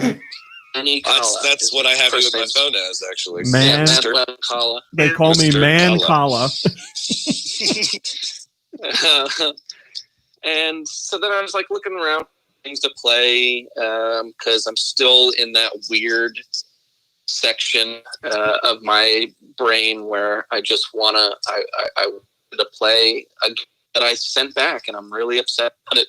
And I wanted to be like stealthy and do some sort of like espionage action, and I was like, what game does that? And so I re-downloaded Metal Gear Solid Ground Zeroes, because I was like, oh, it'll fix I played it before, but I was like, that'll fix my stealth, kick that I really want right now. And anyone who's played that game knows that it's like a 2-hour DLC. So after the 2 hours, I downloaded Metal Gear Solid 5, The Phantom Pain, the full game. And I've been playing that this week. I should say replaying it. I don't have to talk about these games. I'm just telling you what I've been playing.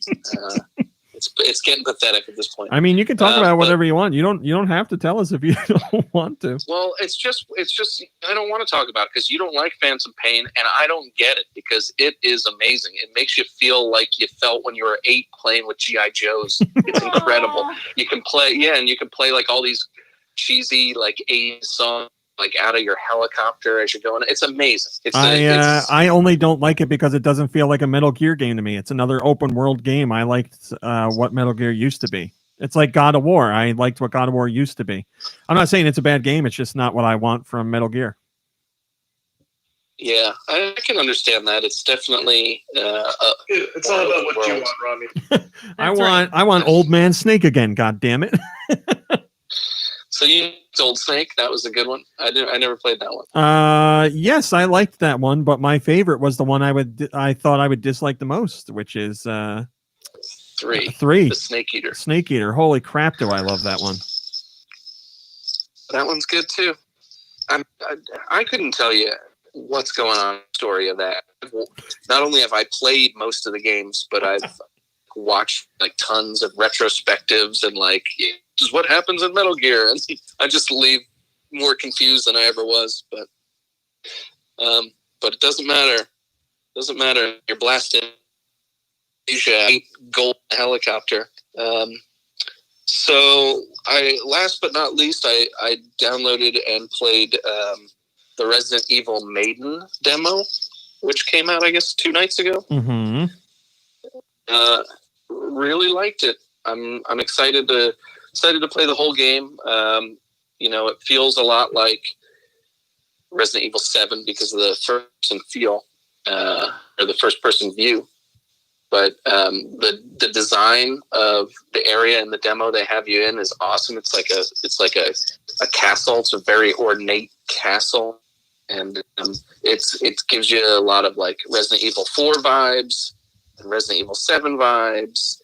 And it's just like, I love that attention to detail and locate like exotic locations. That I absolutely love that. That's why I would consider myself a graphic designer, because a lot of times it's nice to be something like that, like that around and marvel at the graphics. I'm just like that. I'm sorry. So I liked that. I just don't know. There's no like combat in the demo, so we don't know what it's going to be. I mean, I'm feeling it's going to be a little bit more Resident Evil than Resident Evil 7 as far as combat goes, which for one, be excited to have in my hands. I don't know. I mean, what are you going to do? I'm going to play the game. I'm sure I'm going to like the game, but I'm just going to make this complaint right now. I don't know what the heck is going on with like Resident Evil. Like, I know, yeah, zombies. We're talking like weird that happens, monsters and stuff. But like, we really need vampires in Resident Evil. Like, I mean, it's just so weird. It's like they've got like a family of vampires in this castle, and it's like, all right, zombies weren't enough and monsters weren't enough, and like we're getting in this vampires. How about werewolves? Like about the Mummy. So I don't know. Like it's a little ridiculous, but I'm sure I'm gonna play the game and like it. I'm sure it'll be like some sort of like new strain of the T virus that creates like vampire zombie ladies or something. Well, regardless of the story, it's just like, don't write the story. You guys are in charge of the story. You're writing it. You don't have to write a new monster. Like, you don't have to do vampires. I know zombies are done to death, but like that's what made Resident Evil popular. Go back to zombies, for God's sake. I think that's what they're thinking zombies. is they're like, well, we've done 20 plus titles with zombies. Maybe we could spice it up a little bit.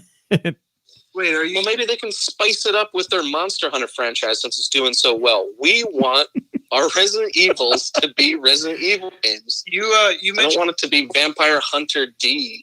Well, there you go. If you like Resident Evil games that are all about zombies, go play Resident Evil 6. That's a great one.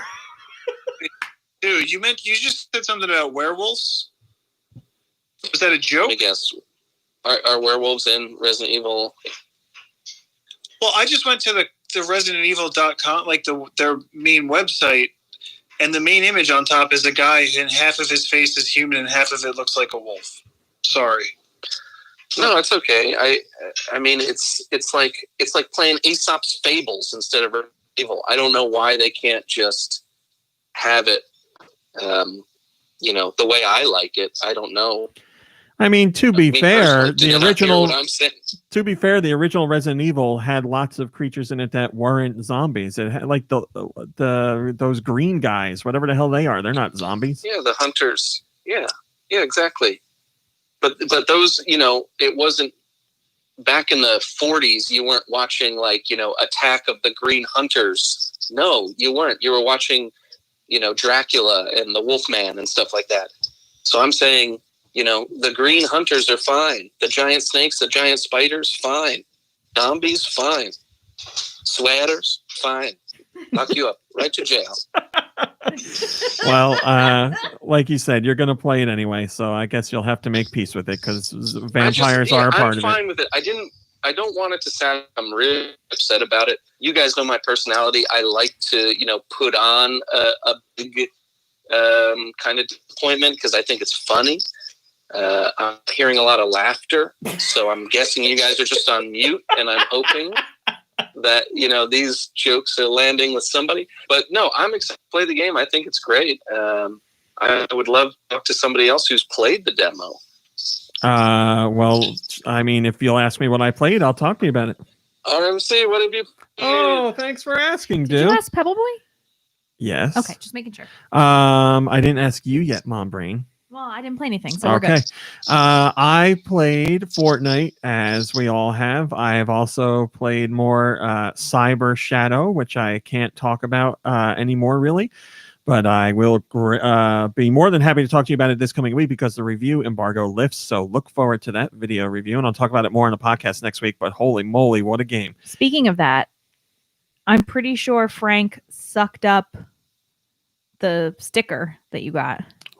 Really? And carried it into the kitchen. Frank is the name of our Roomba. But I saved it. Well, thanks, Mom Brain. So I played that, yeah, but I can't really talk more about it. But yes, I did play the Resident Evil Village demo, whatever. What the hell's the name of it? Maiden. I played Maiden. Whatever. It's, 20 minutes long, maybe 30 minutes if you're really squeezing it out of it. 20 minutes, yeah. It's,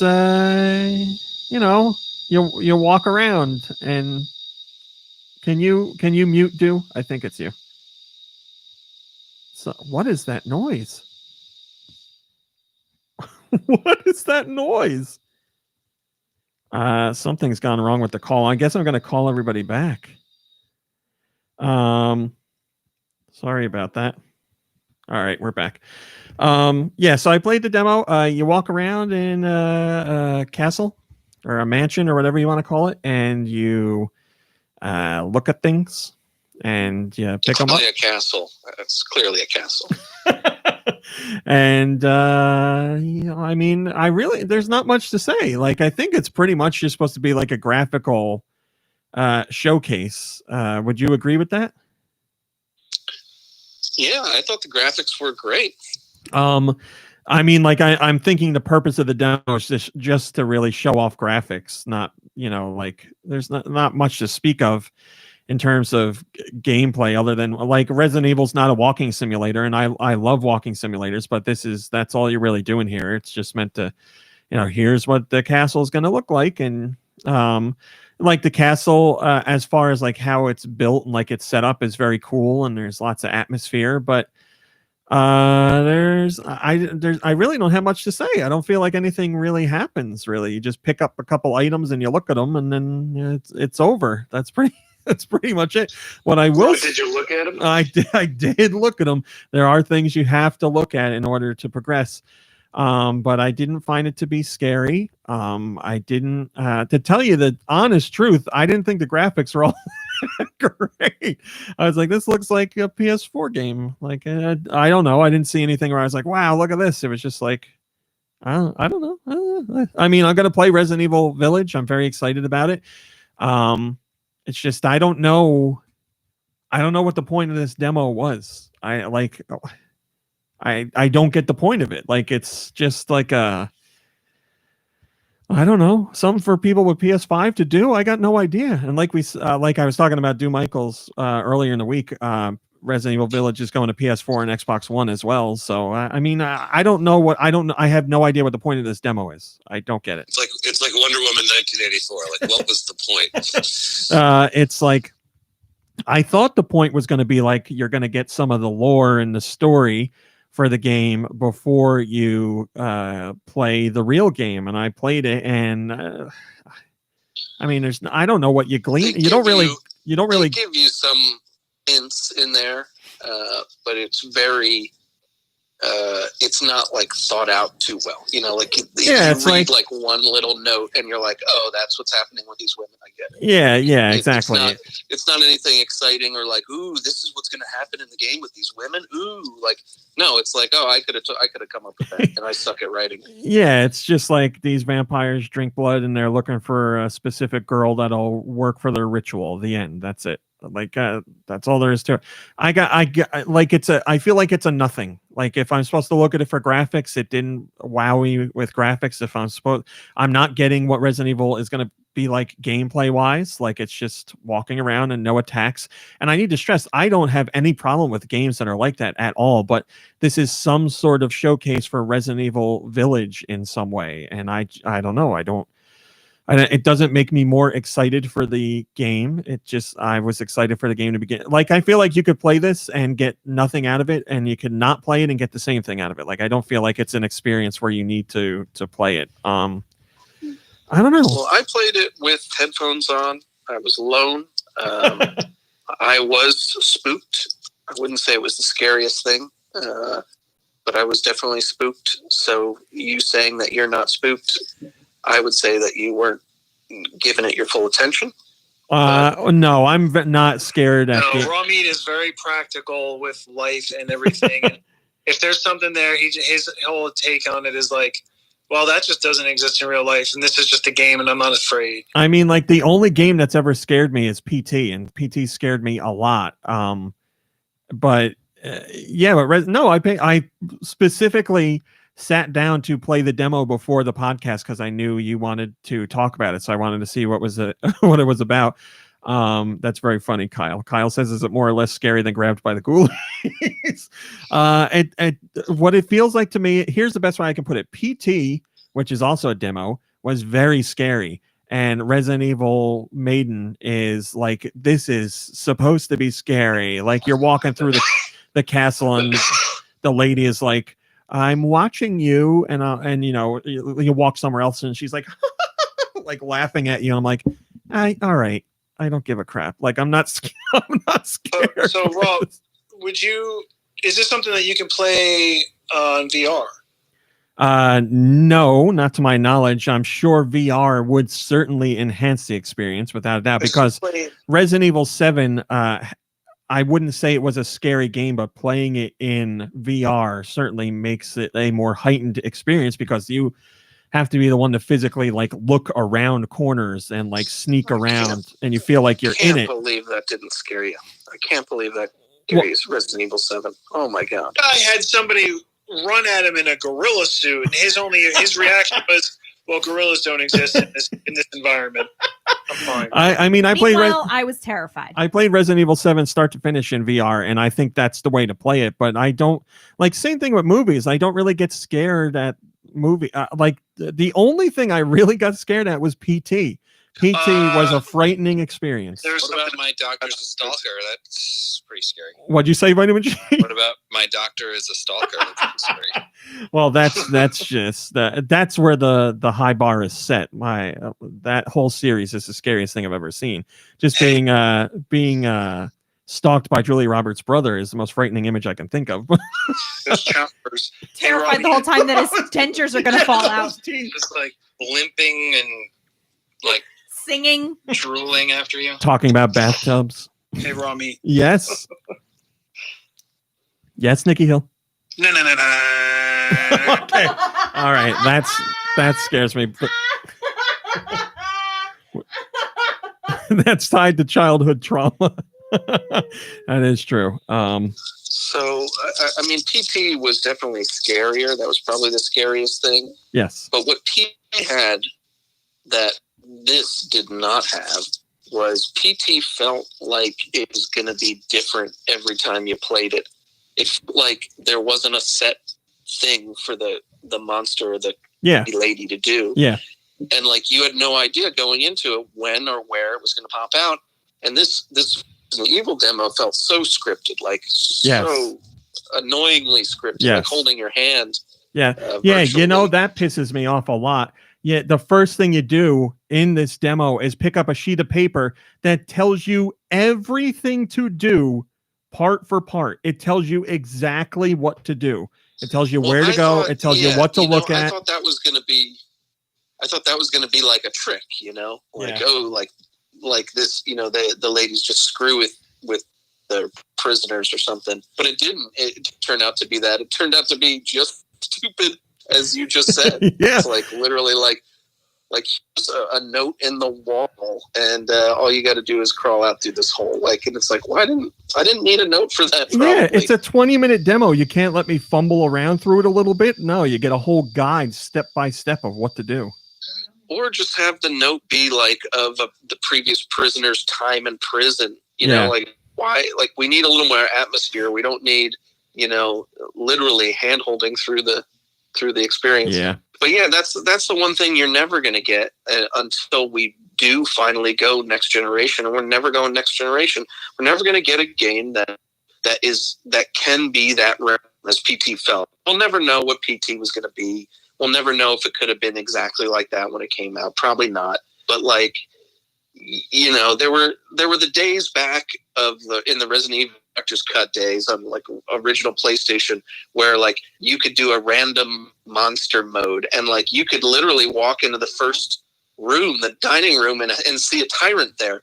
Now it you know, that's not fun, and that's not exactly what I'm talking about, but I wish there was something they could do with games moving forward that would make them a little bit more the word spontaneous, because a lot of these things are just, you're almost on rails. Like even Resident Evil 7, as great as that experience was, that's a very like linear progression, and you know, and that's just, I don't know. Yeah, I don't know. Yeah, for the horror genre to go forward, it needs to go in the way that PT did. It's got nothing to do with hardware power or anything like that. It's got everything to do with developer imagination limitations. Like PT was without a doubt the way to go, to add in that variety, to add in a new approach, to add in all that atmospheric stuff, and just so much was packed into that demo, and it was leagues beyond any other horror game out there. That's the direction we need to go. So I don't know what's going to happen, but with this demo, like I said, whatever. The demo felt like a fart to me, but I'm not excited for the game. I'm still going to play Village. I'm very interested in it. I had a lot of fun with Resident Evil 7, and I'm sure 8 or Village, whatever you want to call it, will be the same. Just that's where I'm at with it. So you don't like farts? I do love farts, but when they're my own, I don't like smelling somebody else's fart for 20 minutes. Everyone loves their own fart. Also, how do you feel a fart? You clearly haven't been close enough to one, Kirby. When we're out of quarantine, I'll make sure you get that feel. Oh no!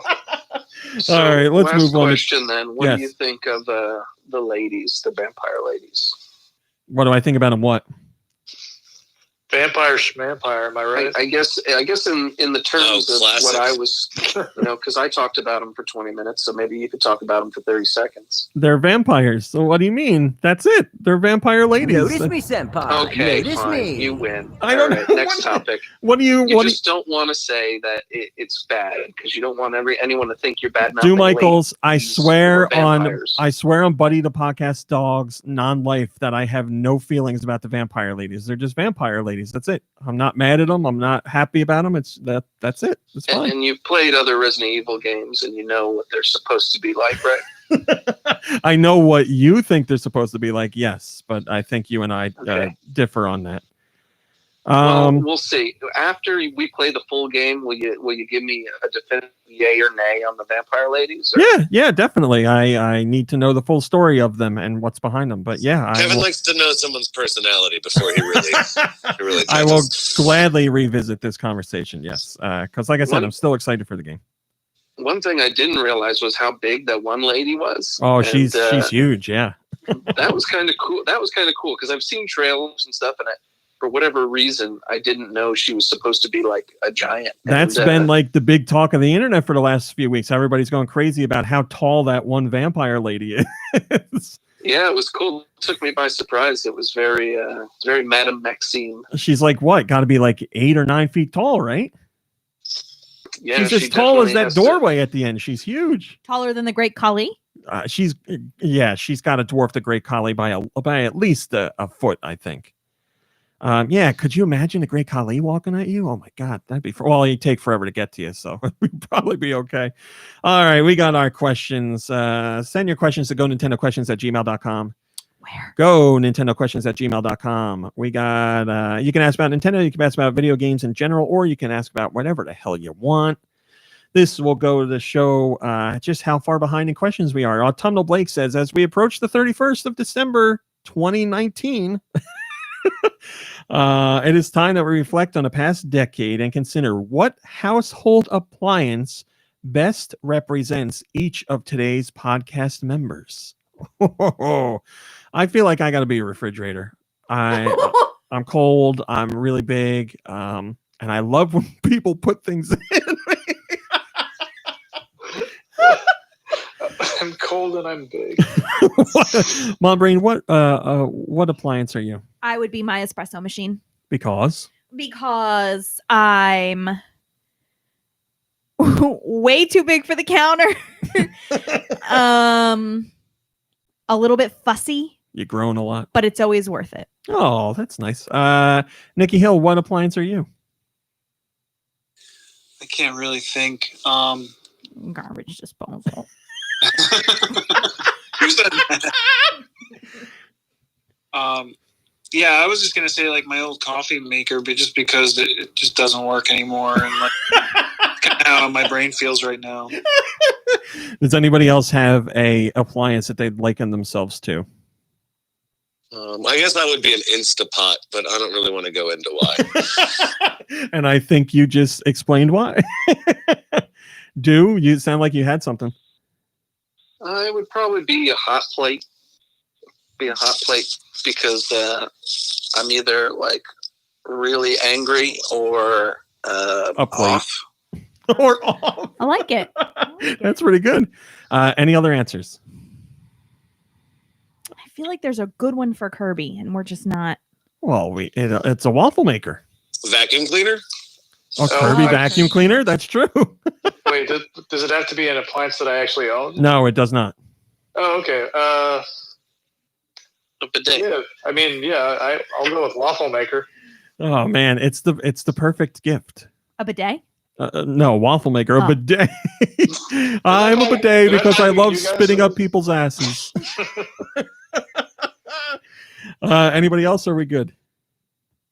We're good. This is like an impossible question. Well, if you think of one, Vitamin G, you can. Ooh, there's got to be a good one for vitamin G too. Mortar and pestle. Yes, your standard kitchen mortar and pestle. We have one of those. We do. It's true. All right. Well, we'll move on. Vitamin G, if you think of one, you let us know. Also, we have on Brain our Patreon question. Oh. Did you know that you could join the Patreon For $1. for $1? Thank you, Billy. Today's Patreon question comes from Ollie. Ollie says, what is everyone's favorite Nintendo console? Mine is it's a tie. It's a three-way tie. The Super Nintendo, the Wii, or the Switch. I need more time with the Switch before I can decide if it's really in the top three. But Super Nintendo and Wii are definitely tied. Anybody else favorite Nintendo system? Game Boy. Ooh, really? Why? Cat Trap? Well, because it was like my Yes. I think I had a Nintendo before I had a Game Boy, like an NES before I had a Yes. Game Boy. But I feel like it was so revolutionary that I could like take it in the car for a car trip, and as long as you had enough batteries, you were good. And I feel like that was such a game changer. I agree. Anybody else? I mean, go ahead. You go. Yeah, it's always been Super Nintendo for me. I mean, I'm sorry. Do you want me to say more? No, you don't. No, you don't have to. I thought somebody else was going to jump in. I thought you were going to correct yourself. I thought you were going to be like, it's always been Super Nintendo. I mean, 64. All right. Well, Vitamin G, you got one? I haven't had all of them, but of the ones that I've had, I would say a favorite is such an interesting question, right? But I would say like 64, just based purely on nostalgia. Yeah. And the fact that like, you know, I have a Switch now and I had a Wii and you played the games and the games were great, but it's different now how you play video games. Yeah. So it was just a different experience. I know, like, we were talking recently about the WCW games and having like 10 people over my house and playing a Royal Rumble. Yeah. And it was just stuff like that. And obviously GoldenEye, tons of memories with that. So pure nostalgia, 64. And then like the Zelda games on that Ocarina of Time is just like, there are a few gaming experiences that I remember so vividly. Yeah, the N64, like especially for our age group and nostalgia, it's definitely hard to beat because it was a different time in our lives, and we could hang out a lot more often, and you were getting together for local multiplayer because you had to, but that's what made it great. So I completely understand what you're saying. Pebble Boy? Man, well, I mean, the NES is the first thing I ever bought with my own money, so that'll always be very, very special thing to me. It took me a year to save up for it, and the Super Nintendo was out by the time that happened. But I'd say that probably my favorite is the Wii because I got that right before I had kids, and then my kids grew up with that as their first console, and so they view that like I view the NES, which is pretty cool. Oh, that's cool. That's a good reason. Nikki Hill? I think it's kind of a tie for me with the Wii and the DS. Oh, I was going to guess DS for you. Yeah. The DS was the first system that I had Clubhouse games. That's what I was going to say. Well, actually, the DS, that's where there was Brain Trainer, right? Brain Training or Brain Trainer? Whatever. Brain Training, that's right. Brain Age. Brain Age, yes. And that's where I first met Sudoku. Ooh, and the romantic relationship followed. But I don't know that both of them. I mean, not every single Nintendo system, but a lot of them they changed the game as far as like input, right? So like the 64 had the first thumbstick. Yeah. And so the DS was the first time that we had touchscreen, and I remember playing other things. I don't even know what the hell I was playing, but I was playing other things, or no, just everything that I had, everything that I wanted to do. I just wanted a touchscreen. I vividly remember you saying that you would play games and be like, "Man, I wish I could use the touchscreen for this." Yeah. And like when you were, or because you were such a precision touchscreen user when you were saving lives in Trauma Center. I was gonna say Trauma Center, just was a big deal for me. And then big deal. I don't know. It was like one of my favorite kind of franchises, and also Feel the Magic. Like those games, the games where you could play games without even really like using the buttons on the system. Yeah. Or like how you would close the system and reopen it again to like solve puzzles, and like that was part of the gameplay. This stuff was awesome. Yep. And then I remember sitting in my room with a Wii remote in my hand and just being like really, like this is a controller. Like I'm doing, like this has everything I need in my hand. Yeah, it was awesome. The Wii remote was definitely crazy, especially for its time. And so that's about it. Do? This is a tough one. I agree with all you guys. I really see where Vitamin G is coming from. I mean, for me, it's all about nostalgia. Nintendo 64 is not my favorite Nintendo system, but let me tell you, I will never forget playing Super Mario 64 for the first time. I mean, unreal. Like, you don't have experiences like that. You can buy a $500 PlayStation 5 and not come close to anything like that anymore. And it's just unbelievable. So I don't know. Nintendo 64 is probably the one, but you know, I played my NES until the spring wore out, and you had to put 2 games in there to like keep the first game down, like all that. And the only one I never owned was the Super Nintendo. What a killer! But that's the one. You know, that's the one mistake I'll never make again. You know, like I'll never not get. Like I've even had the Wii U, for God's sake. So like That is crazy that you had the Wii U and you didn't have the Super Nintendo. Well, we know that story. Genesis had great marketing. Sega had great marketing. Listen, we know the story. Genesis does what Nintendo don't. Yeah, Genesis was a good system, though. Oh yeah, Genesis was a good system. Genesis was great. Yeah, that's the thing. Both those systems were great. Just Stu and I have had this conversation before, where the marketing worked, I would say, to like 150% perfection on Do. Where like when he saw, you know, the commercials of like a 2 TVs being strapped to the back of a car, and Sega had like an old jalopy with the Super Nintendo and some old crappy TV, and they had like their F1 race car with the Genesis on the back. Dude was like, yeah, look at this. Well, I also play scary games and get scared. I'm sorry. I play scary games too and get scared, like PT, and that is it. You know what kind of scared me? Slenderman? Slenderman, yes. Slenderman was scary. That scared the bejesus out of me. Watching you guys play that was really funny. I cried. It was so scary, I cried. Ramit, I'm sorry. Were you ever scared by like Amnesia or games like that? Not really, because they're just more jump scares than psychological scares. Fatal Frame? No, like there's like a general like unease with those games, but not like a all-out scare. Like it can't even compare to PT. PT, I had no idea what was going on, and the game was different every time you played it, and it was just so strange and uncomfortable, and great audio design, just everything about that.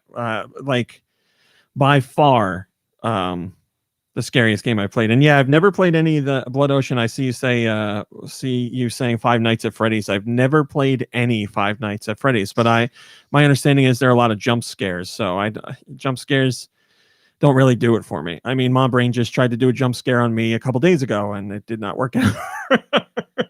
She was very excited to jump out and scare me, and I didn't really have any reaction. So, but those are our favorite Nintendo systems. All right, because we have missed it 2 times. We are not missing it today. We are ending the podcast with music trivia. Mom Brain, Are you prepared? Are these the best, greatest songs you have ever given us? Well, they're last week's songs that never got played Send because your- I had them prepared. Send your music to gnpodcastmusic@gmail.com. Where? gnpodcastmusic@gmail.com. I got music. You want to hear it? You want to hear it? Oh. Yes, we're not forsaking you this week. Music is back. Is that what I sound like? That is what you sound like. All right, Mom Brain, let's do it. Okay. Our very first song comes from Anastasia Beaverhausen.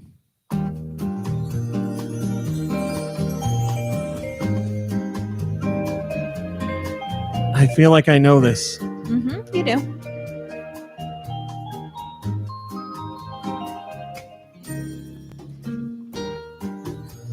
This is Undertale. No. It's not. Is this like the Wii Weather Channel or something? It's not. Is this Clubhouse games? No. This is the hold music for Geico. What system is this? Hold on, let me double check. I know this, so it's got to be something kind of common. This is first party, I feel like. First party, is it? Is it Switch? Yeah, I believe it's Switch. All right, I'm going with Super Mario Odyssey. It is. There we go. Thank you, Pebble Boy. You locked it in for me. So that was from Anastasia Beaverhausen, and it was Odyssey on the Switch. This song comes from my girl Afternoobs.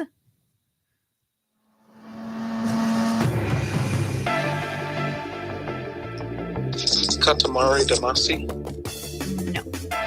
Oh, I like it, whatever it is. How about Astral Chain? No.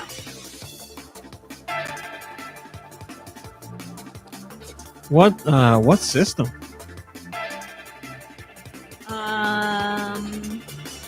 Switch. What is this? It's not first party. It is not. I'm moving though, that's for sure. This is. It feels like Extreme G or something from then, but it's obviously not. If it's Switch, what kind of? Is it a racing game? Or a sci-fi? Yeah, it's a racing game. Racing game. Okay, racing game on Switch.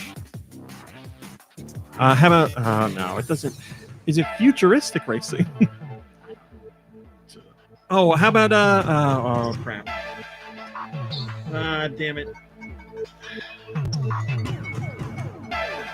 God damn it! It's a developer we were talking about last week. Oh my God, it's gonna drive me nuts. Do you know the developer? No. Oh, is it oh man. It's gonna drive me nuts. Yes, Nikki Hill. Is it the developer that you were? I'm thinking of Sheenen.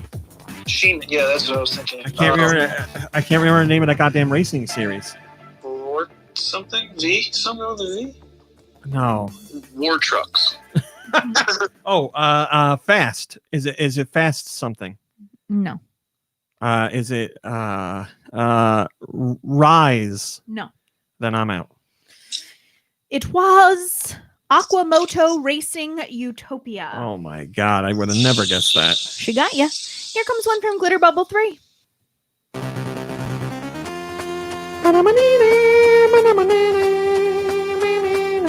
This is Contra on the Game Boy. It's Contra something. Yes. Super C or Contra? Operation C. Operation C. Nikki Hill, you owned that, did you not? Yeah. Well, you have it now, probably. I originally played it because you let me borrow it back in the day. Operation C is the one on the Game Boy. Yes, sir. And Nikki Hill let me borrow it. That was nice of him. He's a nice boy. That's great. So that was from Glitter Bubble 3. He also used to kiss me on the cheek on the playground. Is that a true story? You'll never know. I think we know that's true. So that was from Glitter Bubble 3, and it was Operation C on the Game Boy. Which cheek, though? The high cheek or the low? This one comes from Guy Bones.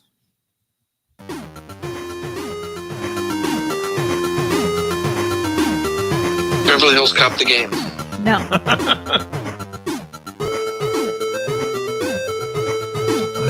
Is this Game Boy or Game Boy Color? Game Boy Color.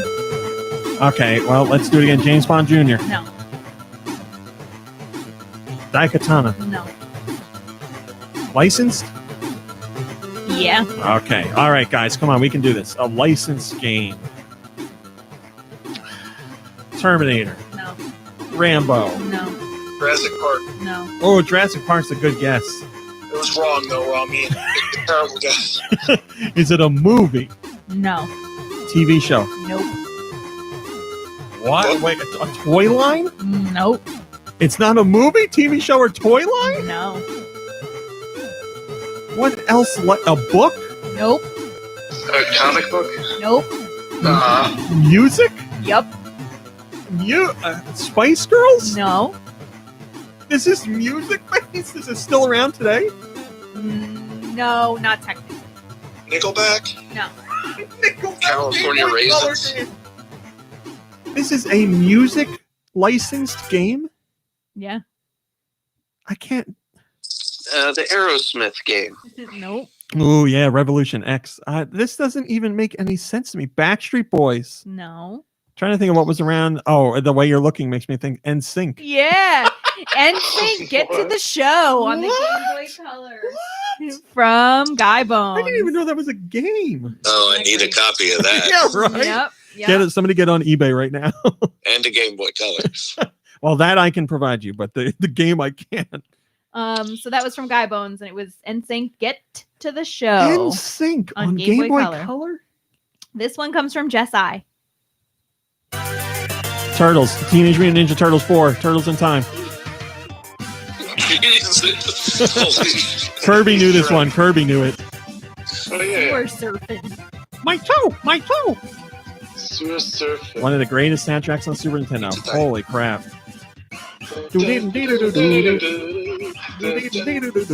What a good game. What a good soundtrack. All right. Raphael got caught. Who fights next? So that was from Jess I, and it was TMNT 4. No on the one Super fights Nintendo. next, do. They all go home because mission accomplished. Whoa, Rob said. Well, to be honest, no one would fight next because Raphael in the first Turtles game would be the last turtle you pick. He's like the worst. That's true. That's true. You were like, well, I'm not making it to the end of the game now. Roth says, man, I woke up singing NSYNC songs today, too. Dude, could you do me a favor and just talk for a second? Sorry, I was muted. How's this sound? You're good. Okay, yeah, I don't know what happened. Okay, so this song comes from Koopa Kid, and this is Koopa Kid's first song. Thanks, Koopa Kid. I hope for your sake we don't get it.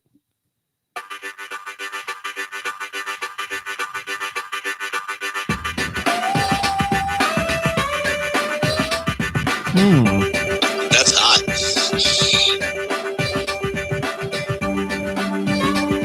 This is oddly familiar for some reason. Pretty sure you played it. The quality of it makes me think it's a portable. GBA. Oh, this is really good for GBA. PC, you're on to it. Yeah, it's really good.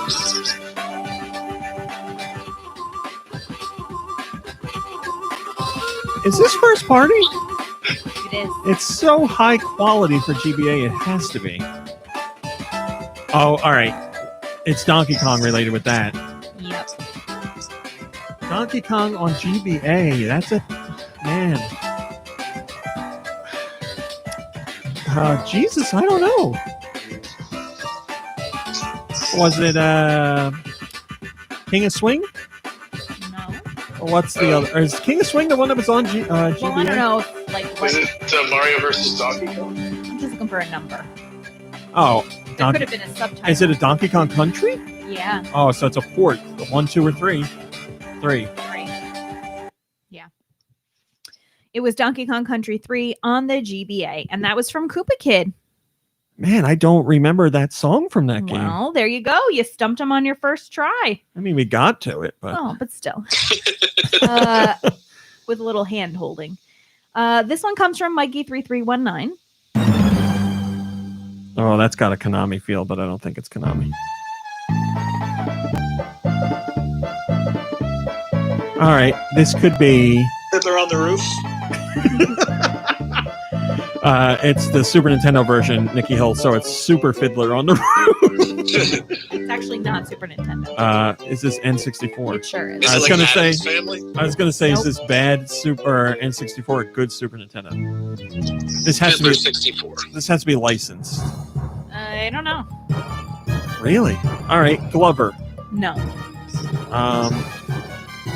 What happened? I have no idea. Mom, brain. We can't. After the music, we missed it 2 weeks and it crapped out. What happened? I don't know. Play another song. Hi, everybody. What kind of rinky-dink second-rate production is this? I don't know what Mom Brain's pulling over here. Did you try another song? I'm going to try another. I'll try the last one I did. Come on. Mom Brain, what did you do? I don't know. Here, let's try this. And see if... Things were going so well. Mom Brain screwed it up. I didn't do a thing. Well, plug in the iPad and see if the soundboard still works, because if the soundboard works, then we know it's your computer. Well, it was probably I could try and hum the rest of top. It was probably the best show that we ever had. And Oh, stop. now it fell apart.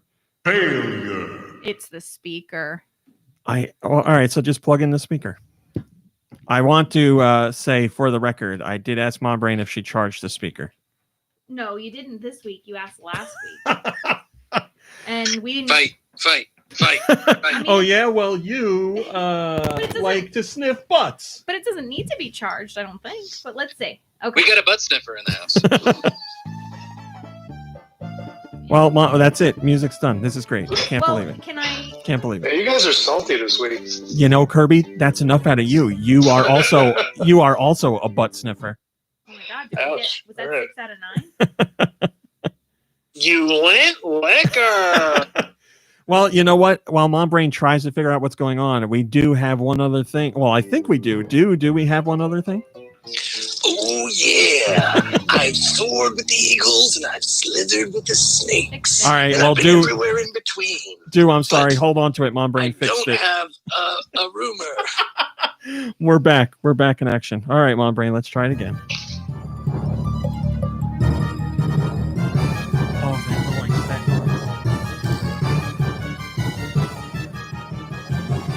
noise. This isn't first party, right? Don't think so.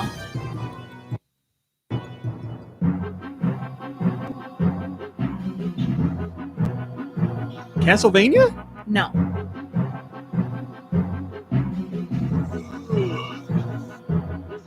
I got nothing. Go ahead. It was Goemon's Great Adventure. Oh, Mystical Ninja, but I don't remember a lot of that one. Okay. That was from Mikey3319. And this one is from Prat Trap. Ooh,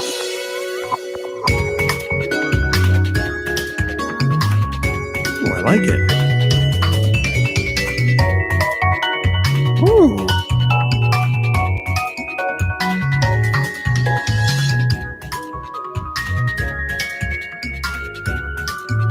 Boom blocks. No. What system? Elephants? 3DS. Yeah, I was gonna say elephants, but It is not. This could be first party. It is. Okay. Homa, you're right. Homa's always right. All right, well, let's narrow this down. It's not Zelda. No. It's not Metroid. It's not Animal Crossing. Well, Mom Brain's look. Okay, so it's Pokemon. It is. All right, Pokemon on the 3DS. God damn it, if I only remembered what ones were on the 3DS. New Leaf.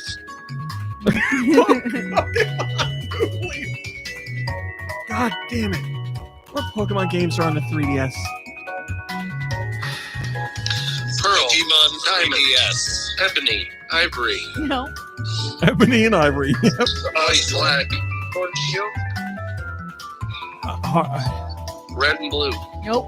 It's Emerald and No. yellow. Pokemon is definitely my weak spot. Pokemon Snap. No. Come on, can I just get it for Pokemon? No. I can't believe I can't remember what's on. It's on the 3DS. Yeah, I know. I can't. It wasn't a. Oh wait, it's the Hawaiian one. Oh God, something Sun and Moon. Yes. Yes. Pratt Trap sent that. It was Pokemon Sun and Moon on the 3DS. Here comes a little ditty from Steister. I got there.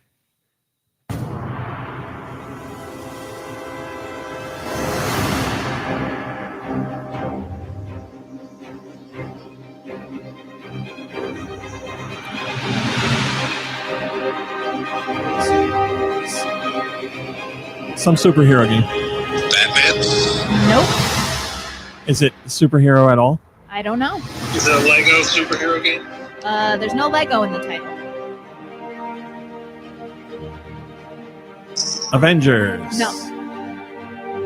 Marvel Ultimate Alliance. Fortnite. No. Good guess. You're saying you don't know if this is superhero related? Yeah, the title doesn't have like a superhero. It has a very superhero vibe to it. All right, we don't know. Spellbreak. Oh, I played that a little bit. I didn't recognize the music. That was from Steister, and it was Spellbreak on the Switch. What a The loser. last song for today comes from Wired.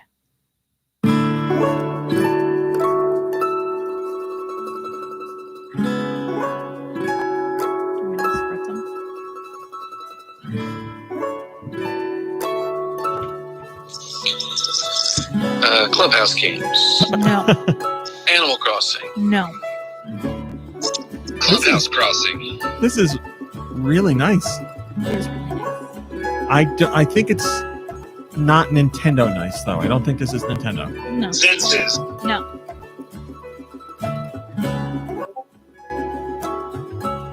No PC. What system? Switch? Switch. Nate or Die got it. I recognize that. Why do I know that? Why do I know that? It's in my brain somewhere.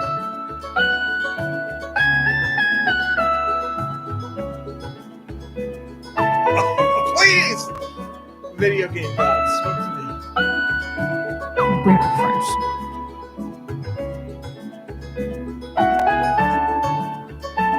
It is a short hike. It is. Because I edited that goddamn trailer. I have a question. I still haven't played that game. Yes. I have a question.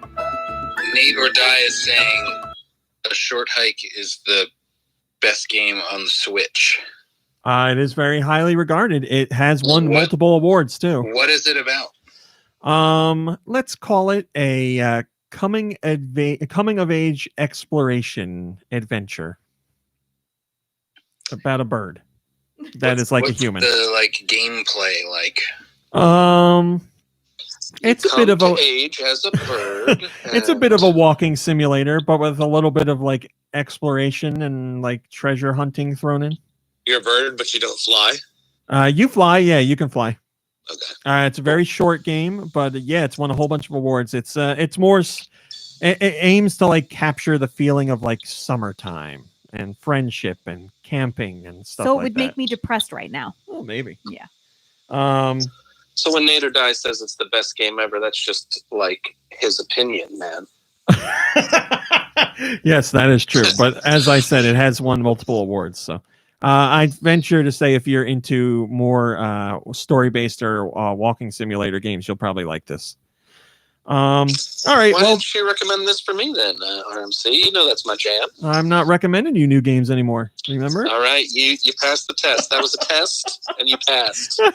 All right, dude. You want to close us out with a rumor, please? I actually don't have a rumor. I was just going to vamp with the Macho Man impersonation. Oh. So Oh, maybe okay. we should just call it a podcast. All right. Well, then we'll call it a podcast. We ended with music. We didn't have it the last 2 weeks, but now we did. Thanks to everybody who joined us today. Pebble Boy, we'll look forward to seeing you in another decade. Yes, I'll see you in 10 years, guys. Hope All right. we all make it. All right, everybody. Thanks for watching. Thanks for listening. We'll see you next week. Yeah. Goodbye, everybody. Bye, everybody. Pebble Boy, we're still live. We're on the after show. We just have a couple minutes. You can feel free to. Well, I'm not even going to say anything. We have a couple minutes while the show exports, and that's it. There was something I wanted to say, and I completely forgot. God damn it. What was it? I was thinking of it all show. Oh, if you're a member of the Patreon, I'm finally getting back into reviewing comics because I got the subscription to Marvel Unlimited this week, the app for comics. And as I've said before, I used to go weekly to get comics, but then the pandemic came in and screwed everything up and blah, blah, blah, blah, blah.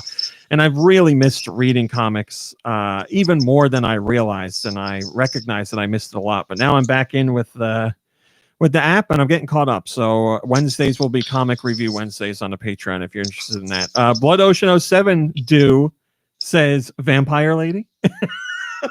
Yeah, I was waiting for someone to bring it up. I mean, jeez. I got nothing else to say. Coleman says, go ahead. I kind of wanted to bring up, but I thought about it too late. The fact that like they're so unoriginal. It's like Resident Evil 4 had like a little dwarf man, and then this one, it's like, what's the opposite of a dwarf man? A giant woman.